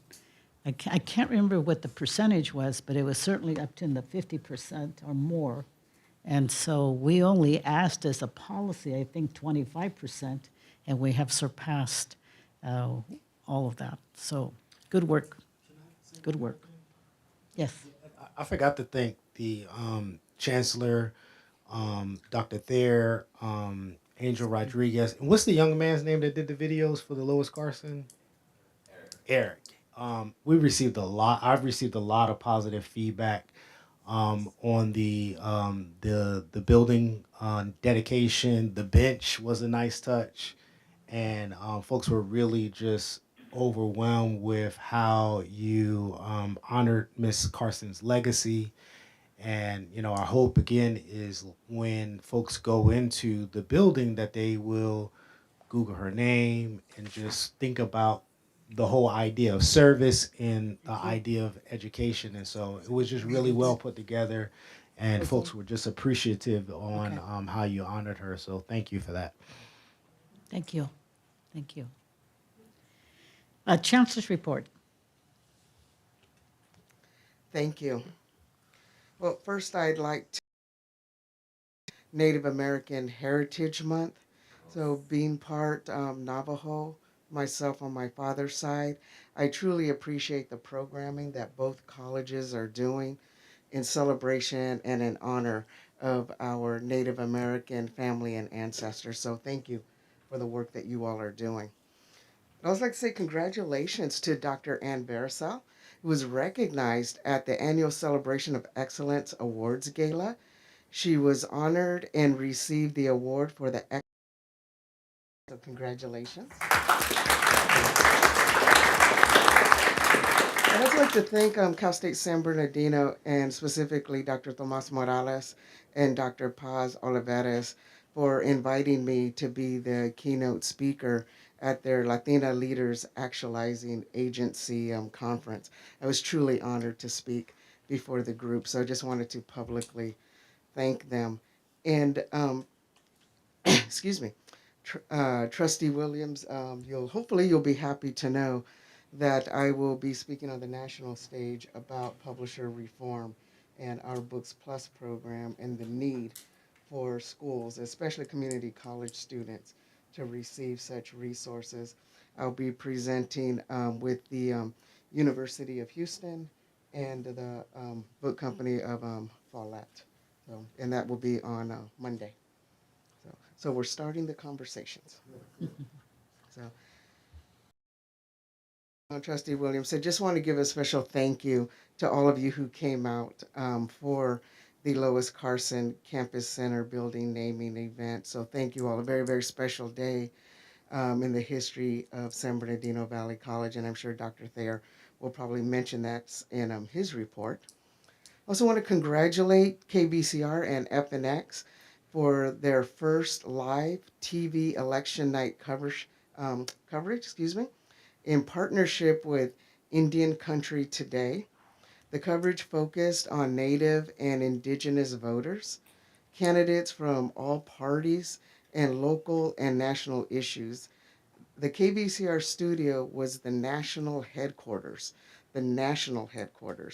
for this coverage. It's just one more example on how we're elevating the diverse voices through KVCR programming. So thank you for all of those who were involved with that. And I'd like to, turn our attention on our student trustees. These gentlemen are full-time students working and still advocating for students, not only our students within SBCCD, right? But across the state and in some cases across the nation. For example, Mr. Alexander was recently in Sacramento for several days at the Higher Education Coalition meeting, advocating, again, not only for Crafton Hills students, but for students across our district, and also for students across the community college system, the CSU and the UC system. He and others voted to make Cal Grant reform, Pell Grant reform, and transferring issues the top 3 priorities of those students. So thank you so much for your work. I really appreciate you. Thank you. Our other trustee, Mr. Paul De Rosario, was instrumental, and I want to say instrumental, in that KVCR elections coverage that I just mentioned. You know, when I spoke with him about it, in his humbleness, he was more interested in giving credit to his fellow colleagues, his fellow students within the film, TV, media courses. And I appreciate that about him. Specifically, Mariana Laposeco, who was the floor director for the event, Brianna Navarro, working in the results room, Alex Zavala, a production assistant, and Chandler Bloom, filming and using his jib crane. I don't even know what that is, but it was important to the event. And so I just want to say thank you. Thank you, Paul, for all your work and your coverage and your support of your fellow student colleagues. And in closing my remarks, I'd like to close in hopes that all of us give a positive thought, a prayer, and condolences to Shalita Tillman, our SBVC CalWorks manager, for the passing of her son, Joshua Tillman. On behalf of all of us, Ms. Tillman, condolences to you and your entire family. And that is my report, and happy to answer any questions on the Goal 3 update. Thank you. No presentation, goal 3. No presentation. No discussion, no questions? Okay.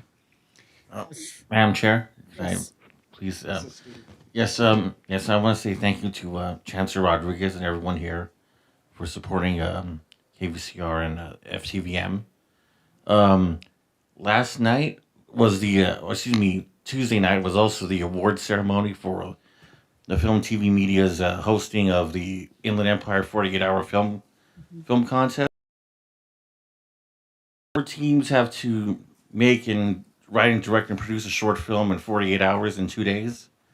Last Tuesday night was the award ceremony, and one of my classmates, film TV media student Nicholas Todd Jenkins, and Ian Armagosa, their film won the award for best use of a line, which was best use of line of dialogue, which was You Know What They Say. And I haven't seen the film, but there will be a screening in December, I believe. And yes, Nicholas Todd Jenkins, him and his family are very involved in making this film, and Ian Armagosa, he's also very involved. He wrote the screenplay for the film. Mm-hmm. And also today was Blue's Third's birthday, our mascot. And I'd like to thank our my fellow student senators, Alexis Alcatar and Allison Molina and Gina Garcia and Dylan Tucker for giving out free breakfast burritos and free fruit cups. And I myself showed up at 10 o'clock along with student president Neville Ruiz and student vice president Diami. And yeah, so we gave out within an hour. So, and we didn't get to serve, when we came, but it was a good turnout for the event. Thank you, thank you. And it's great to hear about that film. Yes. And it'll be shown on the campus, do you think? Lucas Cooney, he's been talking about doing a best of screening for all the student projects in the film TV media in December. I believe at Lux Cinema in Redlands. Okay, thank you. San Bernardino Valley College Academic Senate.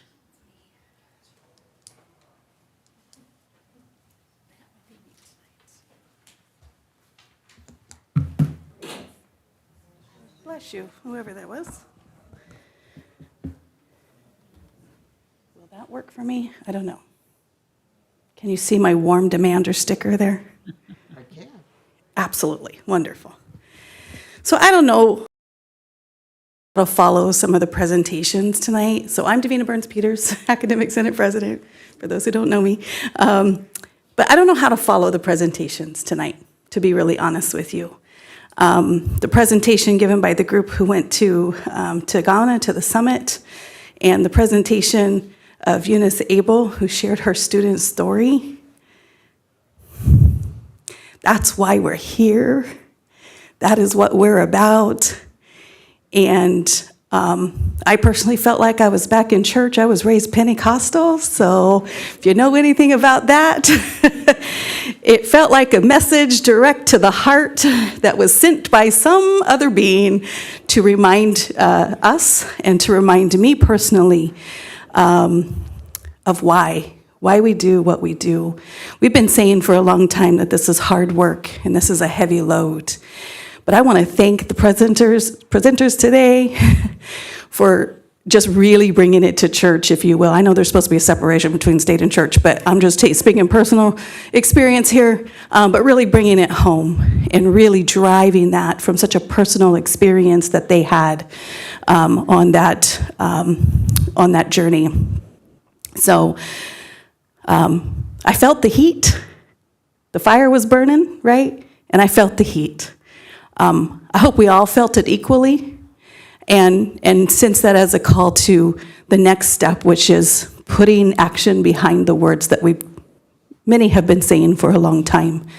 It is time. It's past time. So I also want to just thank you, Trustee Williams, for your comments about the need for cover during that work. That was such a critical statement. The need for cover. We're often asked, what can we do from a board perspective? What can we do from an administrative perspective? What can we do as leaders to support the faculty and the staff in that work? And I think you nailed it. We need the cover. We need the protection to know that when we make these changes and we get dirty and we're digging stuff up, whoever that we is at the moment, we need protection. We need to know that this body stands behind us and is following the same path. So I'm going to get off of that and finish with that statement by saying, who spoke tonight, we're here and we're with you. And if they're not behind that statement I'm making, I got some work to do. So that being said, I didn't present in October, so I'm sorry. If I'm being really transparent, I was with family, so family always wins. So I have a little bit of report, and it's been a long night, and so I apologize, but I will try to do my best to get through it. So an item that I just wanted to make some comments about that really fit into all of the goals is our student equity planning. I'm sure that it will be mentioned by Dr. Thayer possibly, so I don't want to step on toes, but I think it's just really important that as that comes forward, I know it's not in your hands yet, it's coming. And when it comes, the things that have been spoken to this evening are woven in there, and we need to pay attention. The call can not be something that we do and put on a shelf, but it become real. We become really real for our students, and that we see a change 3 years, 4 years, 5 years down the line. So I also want to recognize, and again, I hope I'm not stepping on toes, but I'm doing what I'm doing, that plan, we have not have that in your hands yet, but it's important that that plan be right. It's important that that plan be done in the right way, and it took us a little time to get there, but I stand behind the work that's being done now, and it has become a really collegial process. While it has lived in certain areas within our campus, it is a campus plan, and we have done a lot of work to make sure that it represents the campus body. So I look forward to that actually getting to your hands, and I hope that you can see all the connections once it gets there and understand why we needed a little more time to get it right. So, under the goal of eliminating barriers in student success and access, the faculty body, we had the opportunity to go to our fall plenary with the Academic Senate for the California Community Colleges, and I wanted to point out that the faculty body that was present there, which is primarily made up of, well, the delegates are primarily made up of Academic Senate presidents and or their designees, who then direct the state senate on what to do, right? This is the call that we're asking for, and we direct in the form of resolutions. So resolutions are not necessarily scary. They actually can be a form of action, driving action. And so in this body, the student body that was present there, the student senate body, wrote a resolution and asked the academic senate of the state academic senate of California Community Colleges, to adopt $30 as the maximum number, $30 or less as the number to be considered a low-cost textbook course. It did not ask them to consider. It did not ask them to do some other options to leave leeway, and we understand that every campus has their own maximum, right? We have our own. I'm going to be honest, I don't know what it is. I think it's 40, could be 30. It's on my task to look at. But for the state senate to adopt $30 or less directly from the student body recommendation was really powerful to hear, and that passed. So it is not free yet, but it certainly speaks to that voice, and they had done a lot of work to bring that forward. So that was a really important resolution to note. Let's see, what was my next thing? Sorry. On that note, we have been really privileged to be able to send a group to those plenaries, and I want to thank the Office of Instruction and Dr. Humble particularly, and Laura Gowan for all of her technical support in getting us there, and ensuring that we are able to send more than one body to that plenary. Because then we're able to kind of break out and go to multiple sessions and bring all of that back. And so we know that may not be long-lived, and the Senate budget is not big enough to support that ongoing and long-term, so we do appreciate that support. And we were able to send 4 online this semester. Then we had 1, 2, 3 in person, I think. So a nice little team was able to go. Under eliminating barriers and student access again, really excited to have begun some work on looking at how to bring a baccalaureate program to our campus at Valley. And again, might be stepping on toes, and I'm sorry, but I do want to recognize just the collegial process that we're going through that. There's more to come on that. We are in the early stages, but with that application window being opened again, we really see it as an opportunity. I say we, I'm just speaking to ownership of the faculty. I know it's also the goal of the campus as a whole, from the Office of Instruction, from the President's Office, to bring that to our campus, and we're really excited about doing that. And we're really working hard to make that a really equitable and transparent process on how and who do we send forward in that process, because it's not an easy one. So super excited about that. As a campus, you probably already know, and I won't speak to this much because we do have a meeting coming up with the virtual campus, California Virtual Campus, CVC, but I'm just really excited. I had a turning point meeting with the tech group this week. We went from really struggling to suddenly things are working. And we are within reach of becoming a teaching college. As a result, we'll be able to, everybody will be able to onboard at the same time, which is really exciting.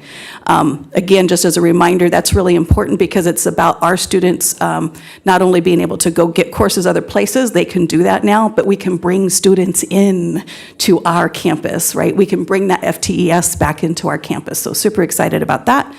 And really positive to have a great update when we do meet in, I believe it's December. On the note of distance education, there's that can't be forgotten, right? Access is still part of one of our strategic goals. It's part of our vision, our mission, and all of those things.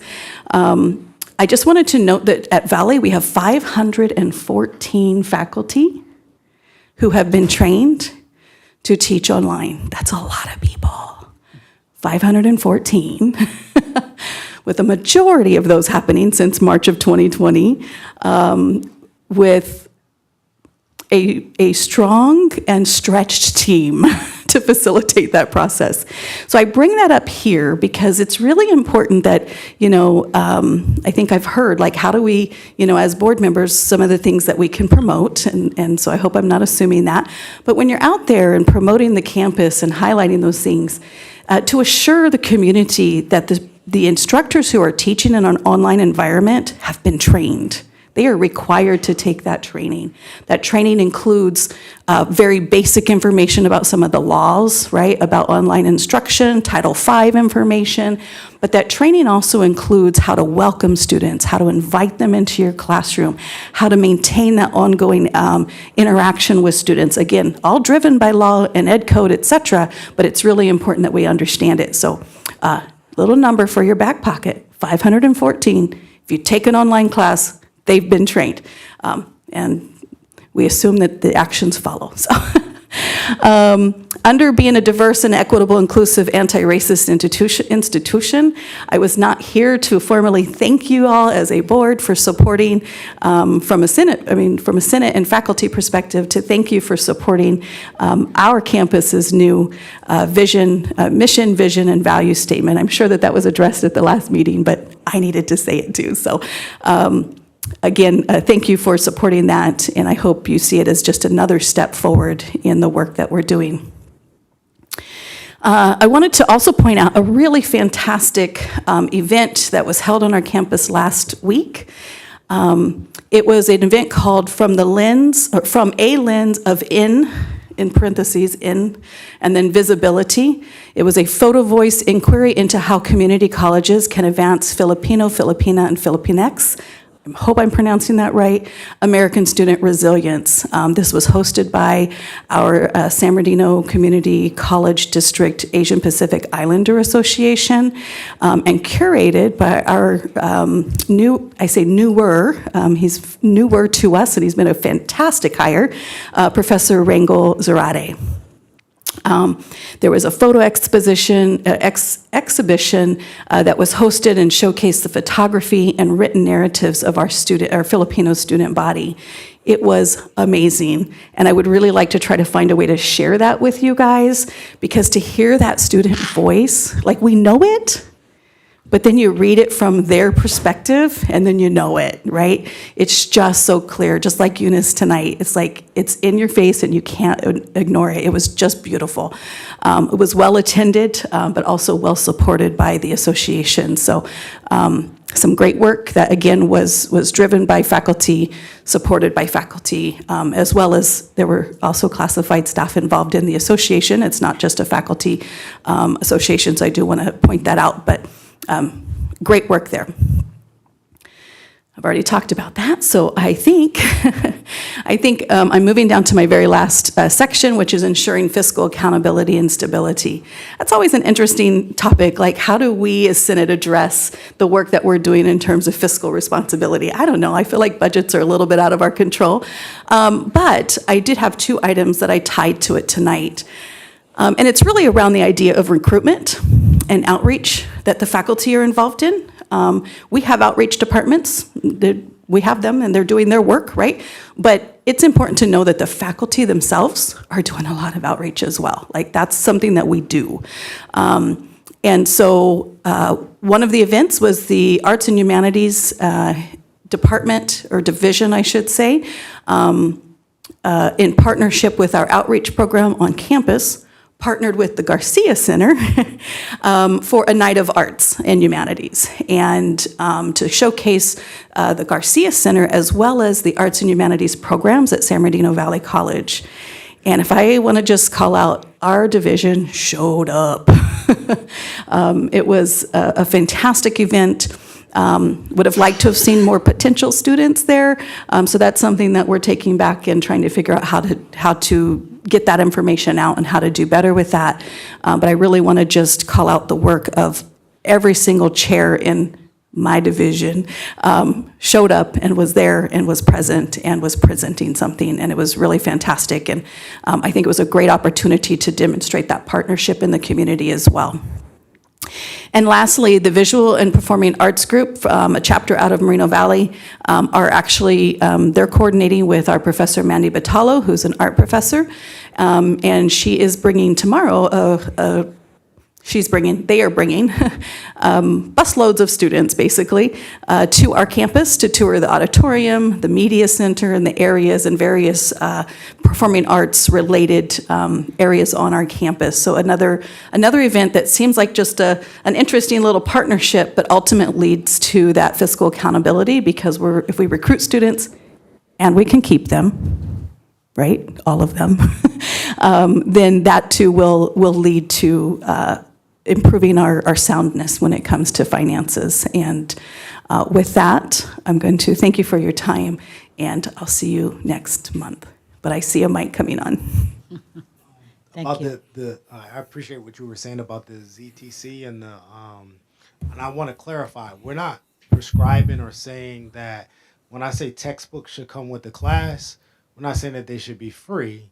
We're just saying that, like, when I pay my tuition, hand me my textbook or email me my textbook, it should just come with the class. However that works, we are asking for feedback on what would that look like. So I'm not saying that it's got to be free. It just becomes available the day you are in the classroom. Absolutely. Thank you for the clarification, but thank you. Thank you, guys. San Bernardino Valley College Classified Senate.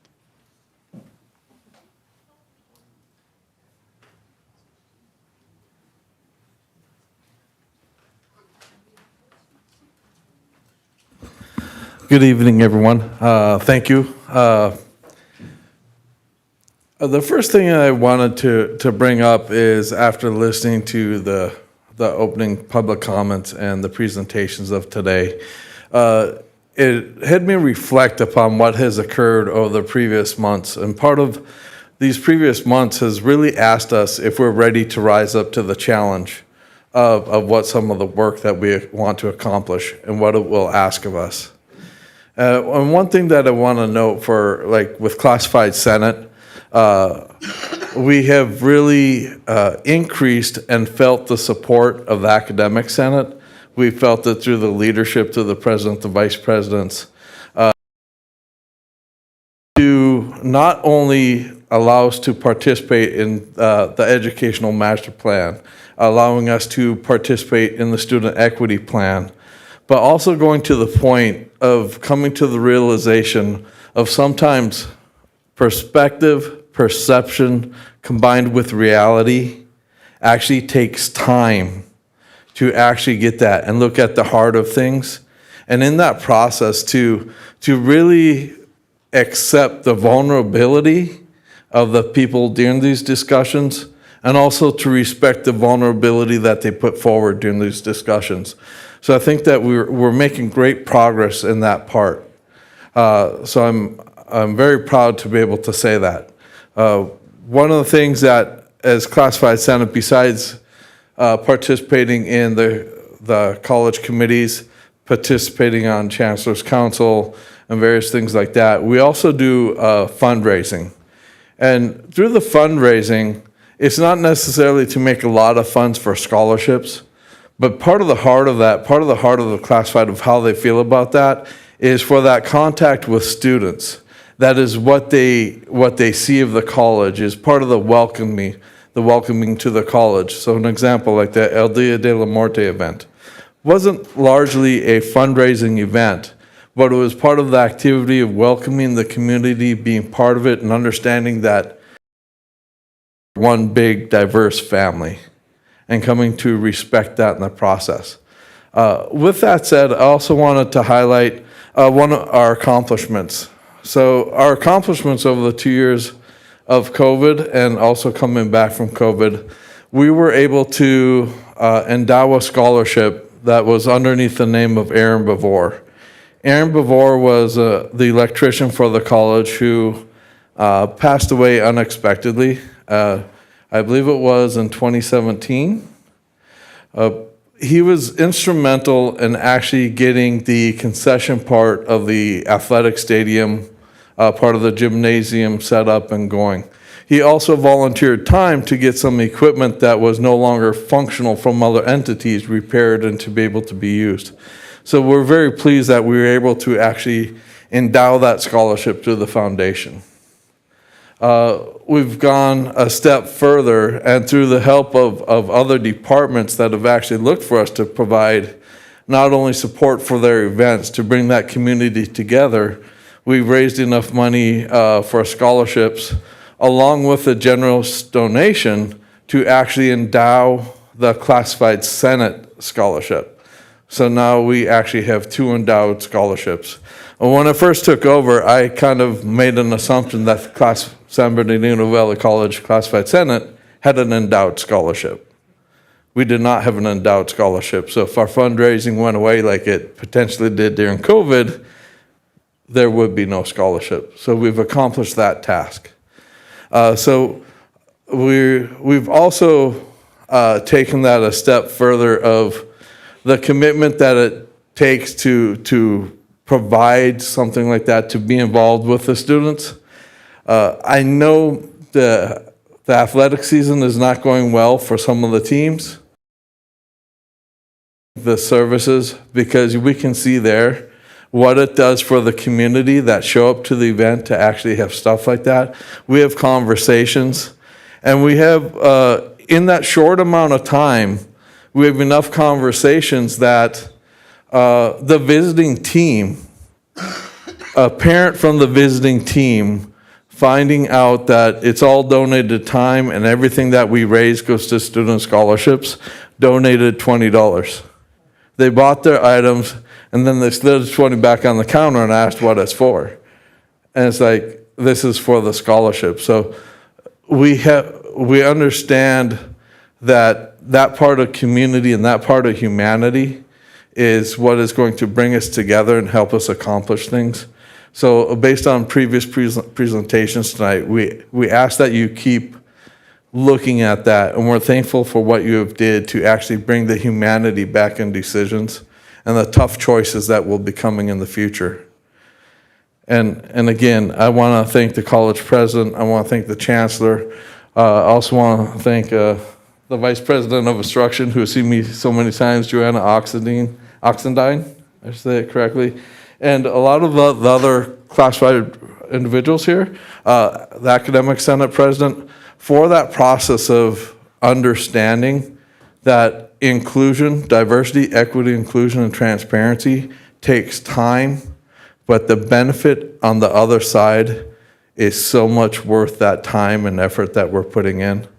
So I know I went on for a little while, but I just wanted to share that we're seeing the fruits of the labor through the support of the board and the support of the senior administration at both campuses, I'm sure, because my colleagues have discussed the same. So I know President Duran, I haven't interacted with you much, but I understand that there has been this growth that we want to keep nurturing, and I look forward to actually seeing that come to fulfillment. Thank you.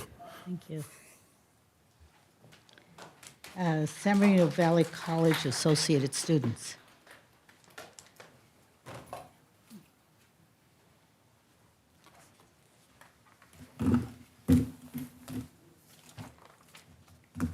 Good evening. My name is Nelva Ruiz Martinez, SBVC ASG Student Body President. Just wanted to go ahead and say thank you to the individuals that went ahead and gave a presentation earlier today. That was amazing. I just have a quick couple of words. I just wanted to take a quick moment to say we support and we see the value of the faculties. We see the value of the faculties and what they have. As a STEM major, science is hard. And faculty such as Dr. Al really do care about the students. And he stepped out. And the facility success. I just want to make sure that the board is aware of that.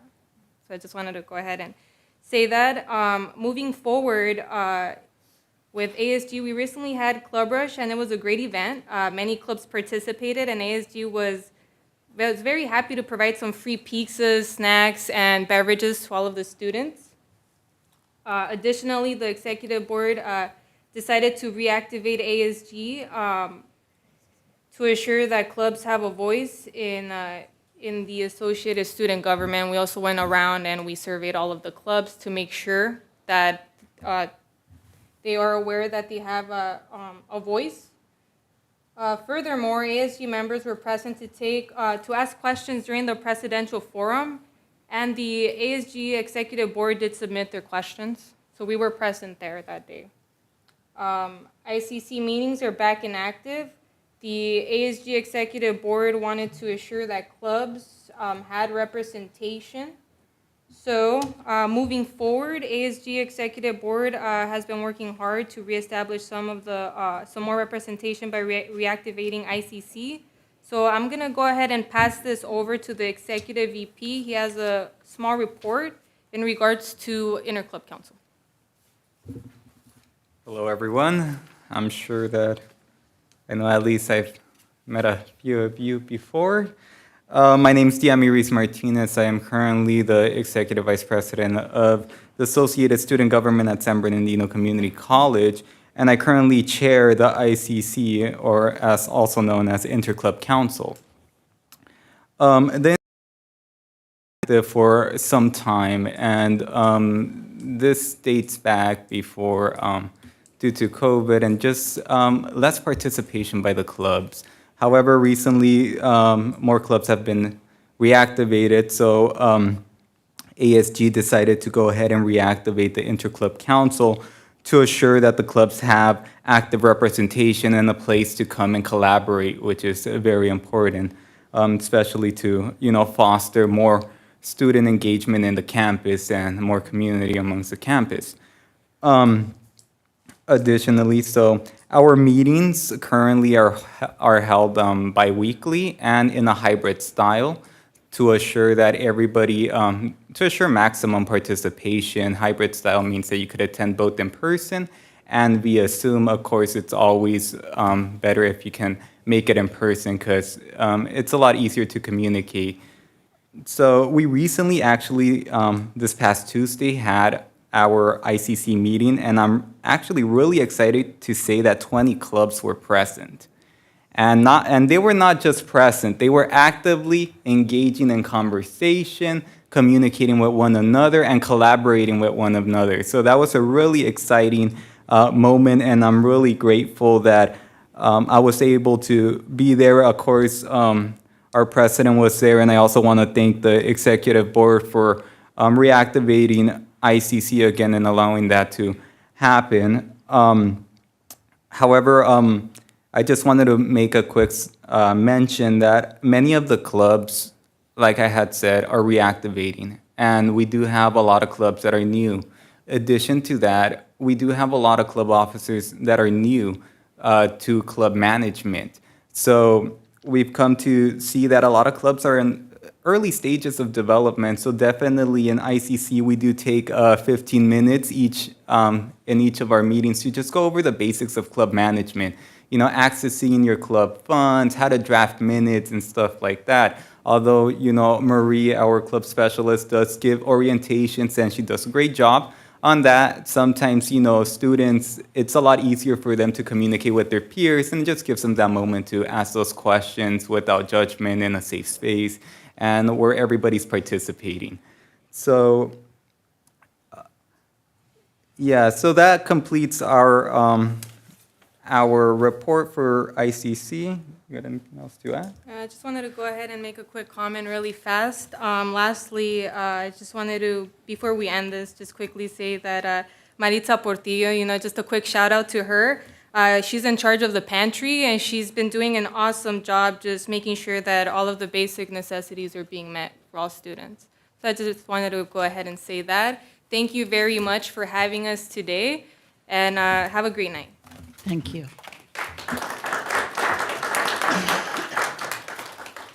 Crafton Hills College Academic Senate.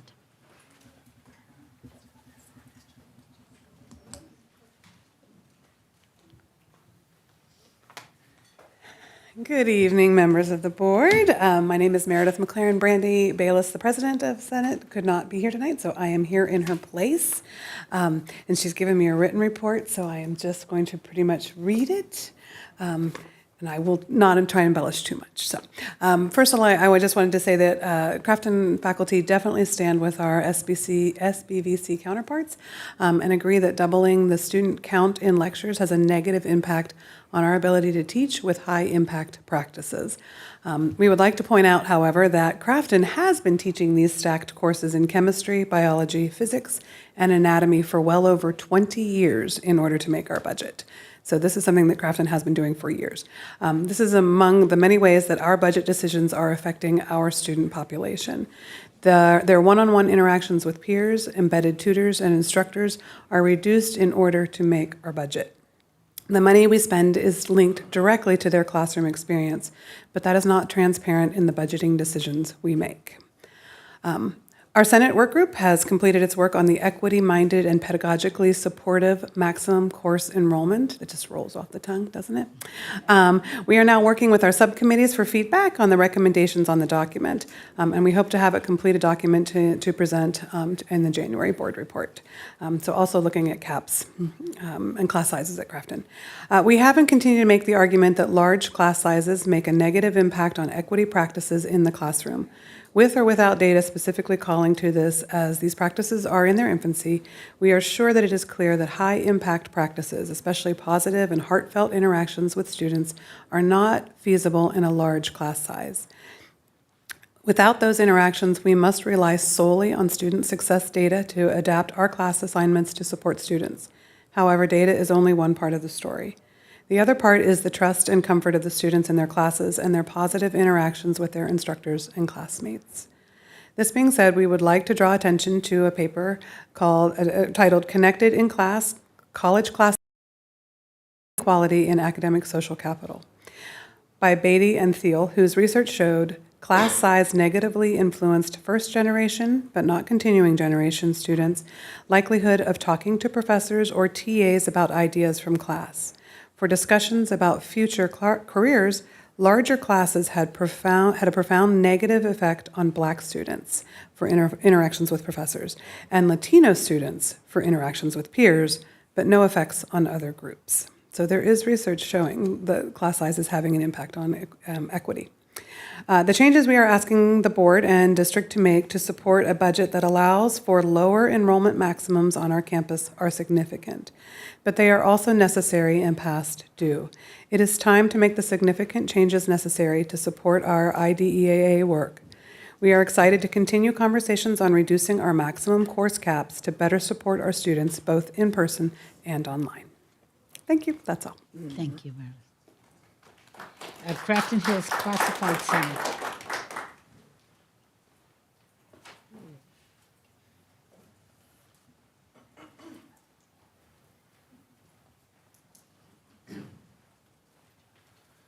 Good evening. I'm going to adjust to the giant height. Sorry. Chancellor Rodriguez, Board of Trustees. First off, on behalf of the Crafton Hills College Classified Senate, we'd like to say thank you to all the veterans for their service to our state and nation. And I would be remiss if I didn't say happy birthday to all the members of our district that served in the Marines. So happy birthday to all of you. As the elections season winds down, We've seen in the past unfortunate events unravel, and sometimes the worst of our emotions getting the better of us during these times. In a digital era where it can be easy to be negative, it was refreshing that most of our past did not serve us, and this year, and positivity and respect were able to shine. Though the Classified Senate did not take any official stance in politics, we'd like to congratulate Trustee Houston and Trustee Williams for running unopposed campaigns.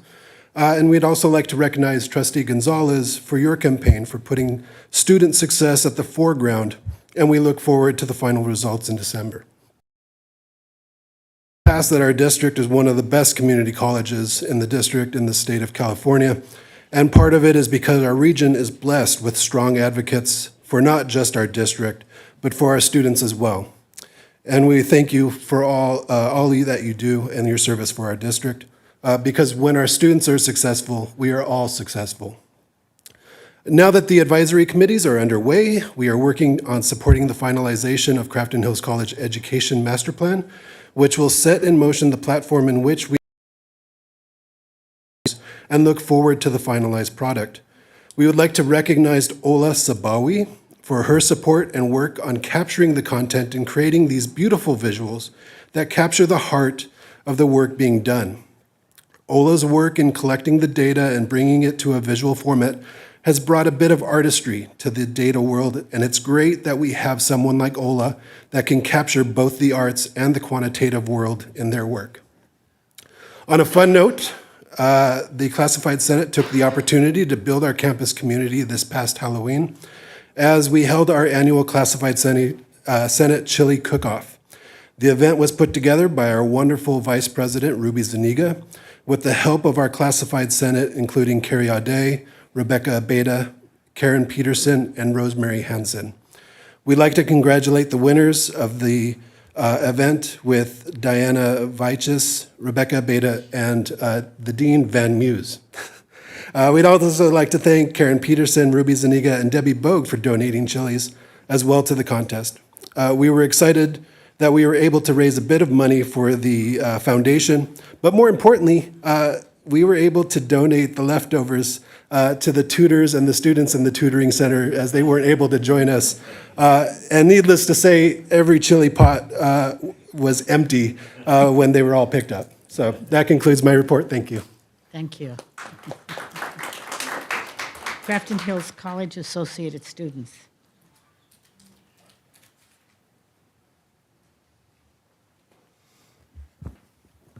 Good evening, Board. My name is Vessi Zilimanova. I'm the Director of External Affairs at Crafton Hills College.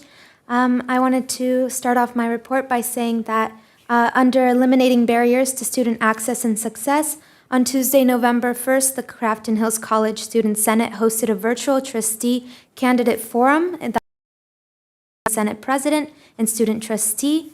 Event participants got a chance to hear from both Dr. Nathan Gonzalez and Christian Shaughnessy. Each candidate answered questions presented to them by the Student Senate, the Academic Senate, the Classified Senate, and by members of the audience.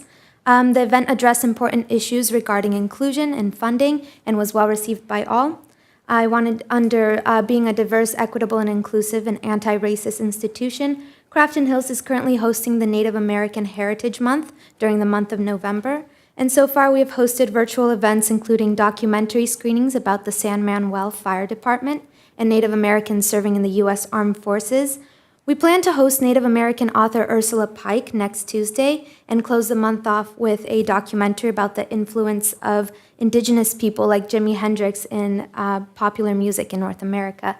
And as part of our One Book, One College events, the OBOC team will be hosting an in-person workshop next Wednesday, November 16th, from 12 to 1 p.m. to discuss our efforts to create a trans-inclusive campus. So our conversations will focus on how CHC supports transgender students and how it can improve, and participants will help create a trans-inclusive campus magazine or zine. And that concludes my report for tonight. Thank you for your time. Thank you. CSEA.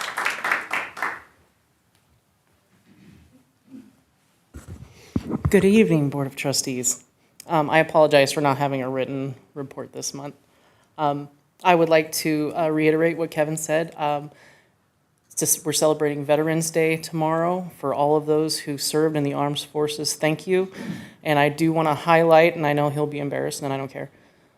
Dave Stevenson is an former FMF corpsman who served time in the military, engaged in combat veteran. And so a shout out to him and all of our veterans. I want to start off by saying about some of the things that I heard today.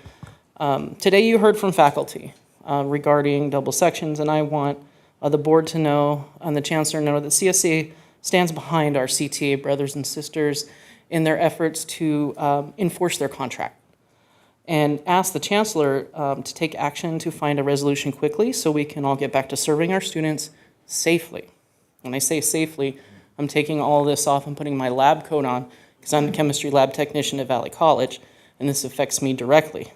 I have been in that building for 12 years, and we have worked very, very hard over the last 14 years of my time there to build a culture of safety. When I started, we didn't even wear gloves, right? There was not a safety culture. Gloves, goggles, jackets, everything now is mandatory. We make sure that the students are aware of their surroundings and that they're cleaning up after themselves, and we spend time in their classrooms just talking about safety. And I want you guys to know how important that is to us. And, chemistry lab is a very dangerous place, and we depend on that culture of safety, and I would hope that the district takes safety as seriously as we all do in the department. And you can hear the passion from the staff, from the faculty, that comes from that culture of safety. And I feel that as well, and I want you to make sure you consider that. So back to CSA, I apologize for digressing in my own personal area. So after a few hiccups, a lot of them, very annoying, Christina's smiling at me, we finally have our CBA approved through the C610 process. We will be voting on it very soon. We hope to have an answer to our collective bargaining agreement, the RWS, AWS, which is your remote work schedule, alternative work schedules for the classified staff, all done at the same time. We should have that answer on the 28th as to whether or not the membership approved those. And then again, they're pilot programs. Of course, it's probably like 6 months at this point, so we may have to do a longer program, but all that will come once we get the program in place and all the forms and everything. There was an issue with the form. We had to send the form through the 610 process too, so apologize for the delay on that. And this is an election year, so you may not see me up here next time in January. The chapter's new e-board will start January 1st. And I cannot thank you guys enough every time I'm up here about the work you did for KVCR and saving it. And now seeing all the things that it's doing for everyone, for our community, every time I'm here and I hear about it, it brings a tear to my eye, and I'm thankful to all of you for making that happen and listening. And the last but not least, you talked about Gloria. She's been here for 20 years. Okay, so I've known Gloria since almost the start of my career here, and not a lot of people know this, but she is actually responsible for starting the pantry. And I don't know if you guys remember years ago, the student assistance program ended, and she was really, really upset about that. And so she took it upon herself to go to the food bank, get food, find somewhere, I don't know where she went on campus, to get that stuff to those students. And then the campus started seeing the value in it, and then they got behind it and institutionalized it. And now we have people working, it's dedicated, we have people working it, we have specialists in that area. And I just want to say that started with a very strong woman, Gloria Crocker, who said, no, we are going to feed those students. And she's amazing. And John talked about the time where we were getting the concession stand started for the classified Senate when I was the president. We were doing that stuff outside. We were sitting at tables with hot stuff and doing it all within legal requirements for hot handling. And it was one of the most difficult thing we've ever done. And that was Aaron Bavor, who was mentioned this evening, who now has an endowed scholarship. Thank you, John Feist. And Gloria and myself and Angela Rocky and a lot of people who were there in the beginning. And Gloria was one of them. And it's tenacity. It's working really, really hard. That's what she does. And it doesn't matter what I tell her, she's going to do. She's going to do above and beyond. She's going to work over. She's just an amazing employee. And I just wanted to give you that little story that she did get that started, and it makes me so proud. Thank you. Thank you. CTA.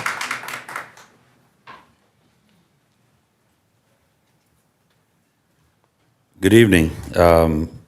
I don't come to the board meetings very often because I feel you have so much work already to do, and I know that there is so much on your plate. So when I do come, I bring a message that I feel that the board must hear. I have had this position in 2 other times in my career at 25 years at Valley College, and in those times I learned quite a bit about how this district works and all the wonderful and good things that we do. But I've also had a time to see those things that are impressed upon not only myself but other faculty members, and I would like to talk to those this evening very quickly. First of all, I'd like to thank our CSEA brothers and sisters for supporting us. For their safety is just as important as our safety, and we stand with them locked in arms so they know that. We've already made that commitment to them. When we have situations in the colleges where there is safety issues, and the administration takes its time to respond to them or does not respond to them at all, that is very serious in my mind. Not only are the faculty and the staff, but the students and the public in danger in some of these cases. Some of you may have heard that we've had times in the technical building at Valley College of 112 degrees, and there was no water, there was no air conditioners, there was none of that stuff. Now, through the hard work of some of our administrators, that has begun to change. So I want to thank Dina Humble and those people who have been working on that. However, there's a long way to go.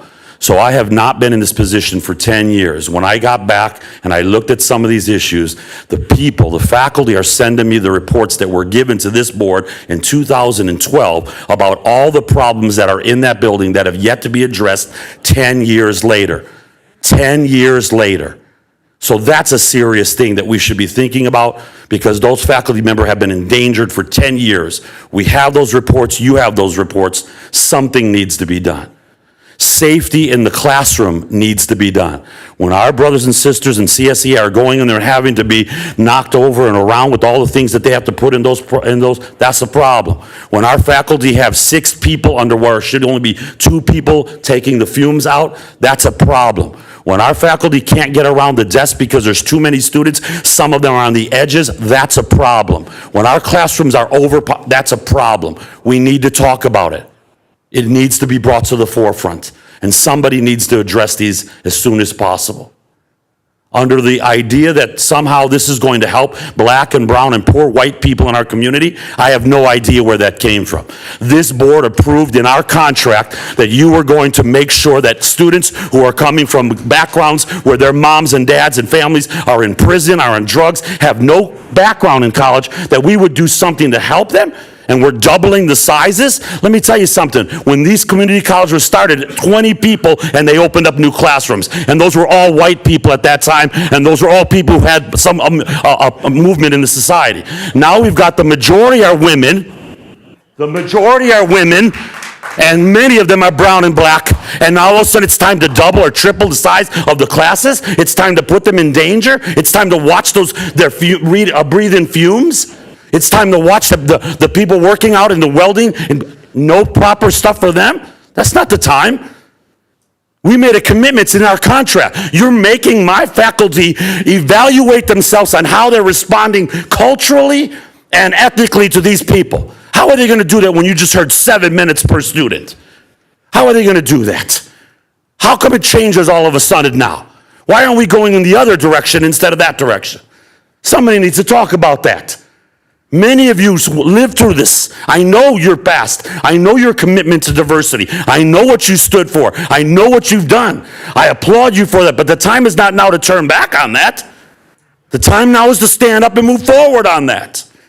I'm very ashamed to see some of the things that I'm getting. And I don't come to you very often, is when I took this position on July 1st, I had no idea that by this meeting, today I got my 85th request for a grievance against this community college system. 85 requests to grieve against this community. That's a problem.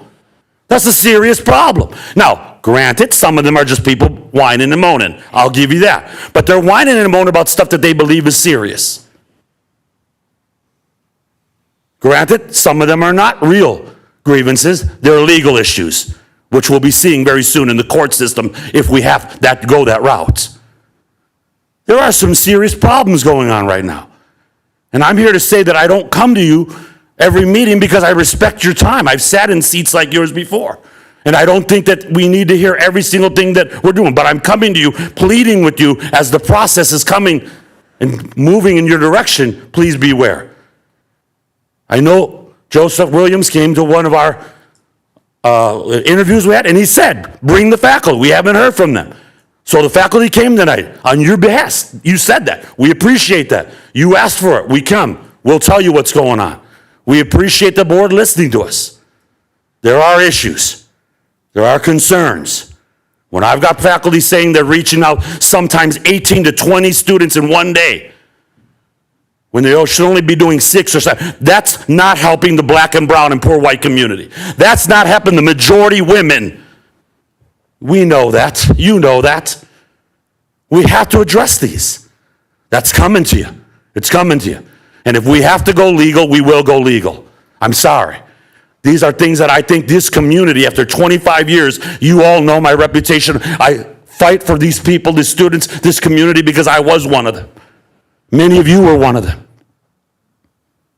We cannot turn our back right now on these students. We cannot turn our back on our staff. We cannot turn our back on our faculty. We ask your support as we bring forth these issues to find resolution, not to pass the buck, kick it under the desk, and move on.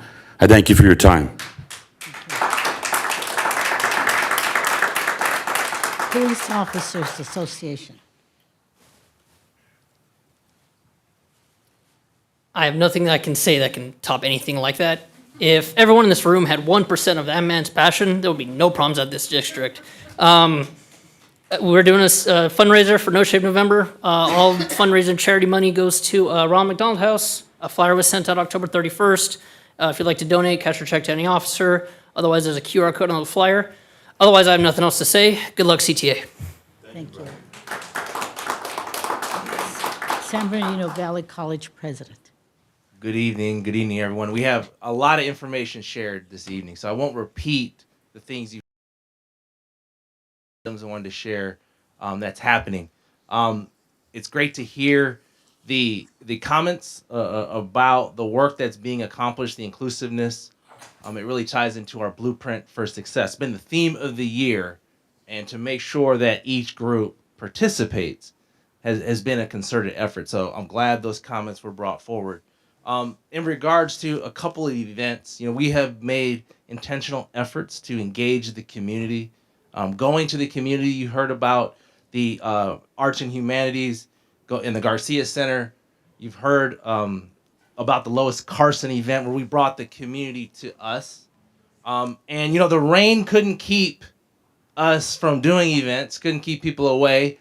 I know with the Latino faculty and staff hosting the Dia de los Muertos event, the rain was looming. I know Ernest was running around all night trying to make sure everyone got where they got to, but it was a great event where the community came to campus. Our divisions had tables sharing with the students the work that's being done, as well as arts, culture, a lot of great events happening. So the intentionality of community engagement, which leads into our goals of enrollment and retention, but it's just letting the community know that we're open and available for them.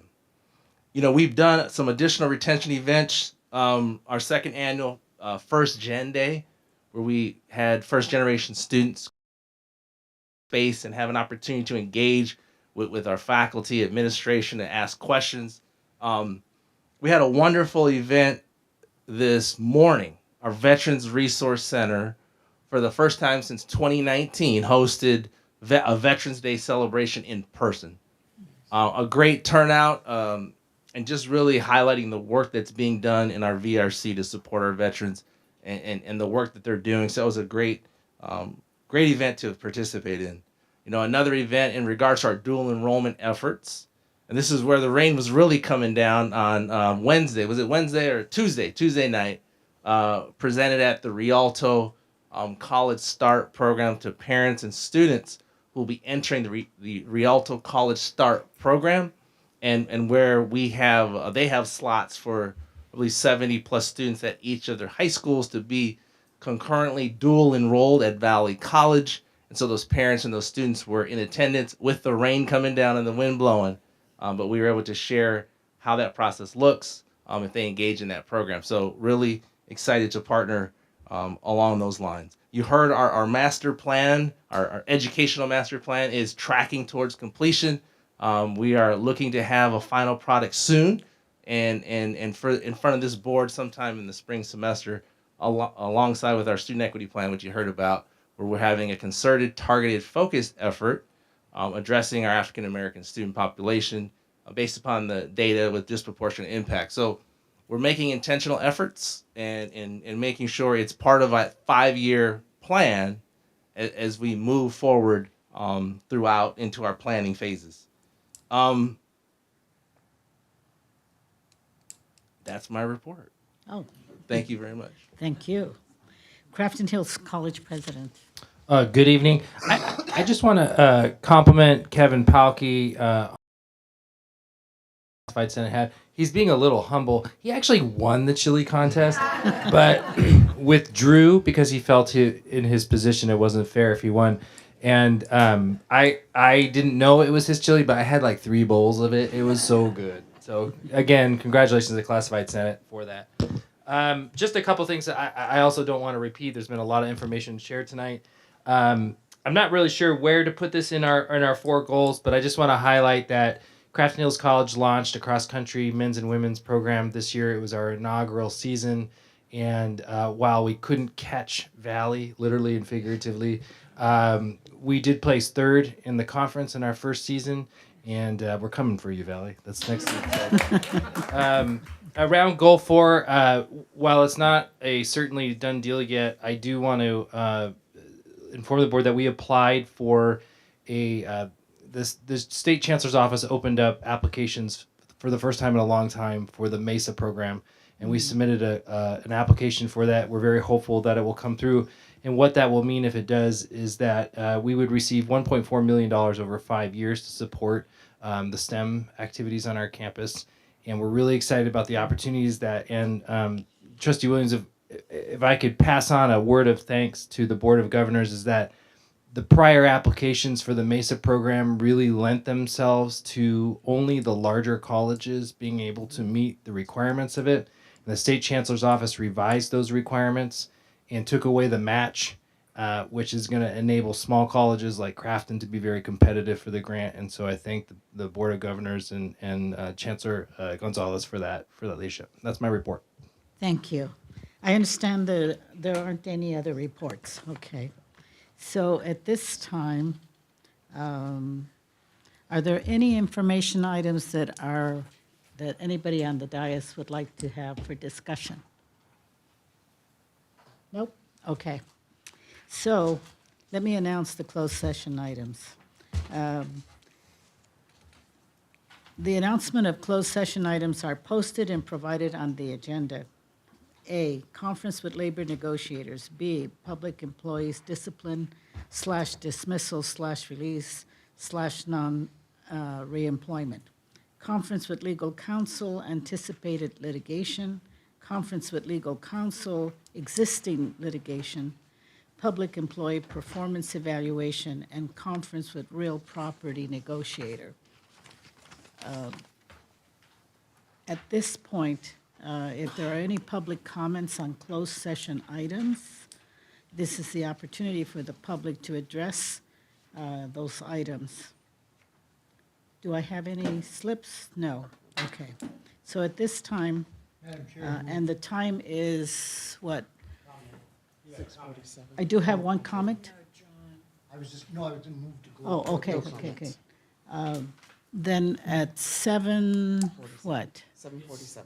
Yeah, we are, 6:47, Madam Chair. no, is that one right? 6:47, okay. 6:47, and I will close the public meeting and convene the board to closed session in the closed session room. Thank you all very much for here.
We are reconvening the Board of Trustees meeting at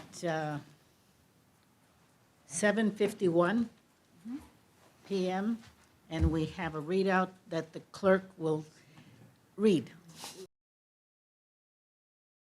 To the board unanimously, with the 4 present board members voting for, 0 voting against, and absent trustees, or noting absent trustees Gonzalez, Reyes, and Houston, took action to not reemploy the Instruction Division Dean, Crafton Hills College, for the 2023-24 academic year, and to send notice to management employee number 29503. And the second readout is on November 10th, 2022, the board unanimously, with those voting for, 0 voting against, and Gonzalez, Houston, and Reyes absent, took action to approve the settlement of liability claim number 581678 with employee number 26252. And then the other readout is there an actual readout, correct? Yes. Yes, okay, thank you. The board met with its legal counsel and real property negotiators in closed session pursuant to Government Code Section 54956.8.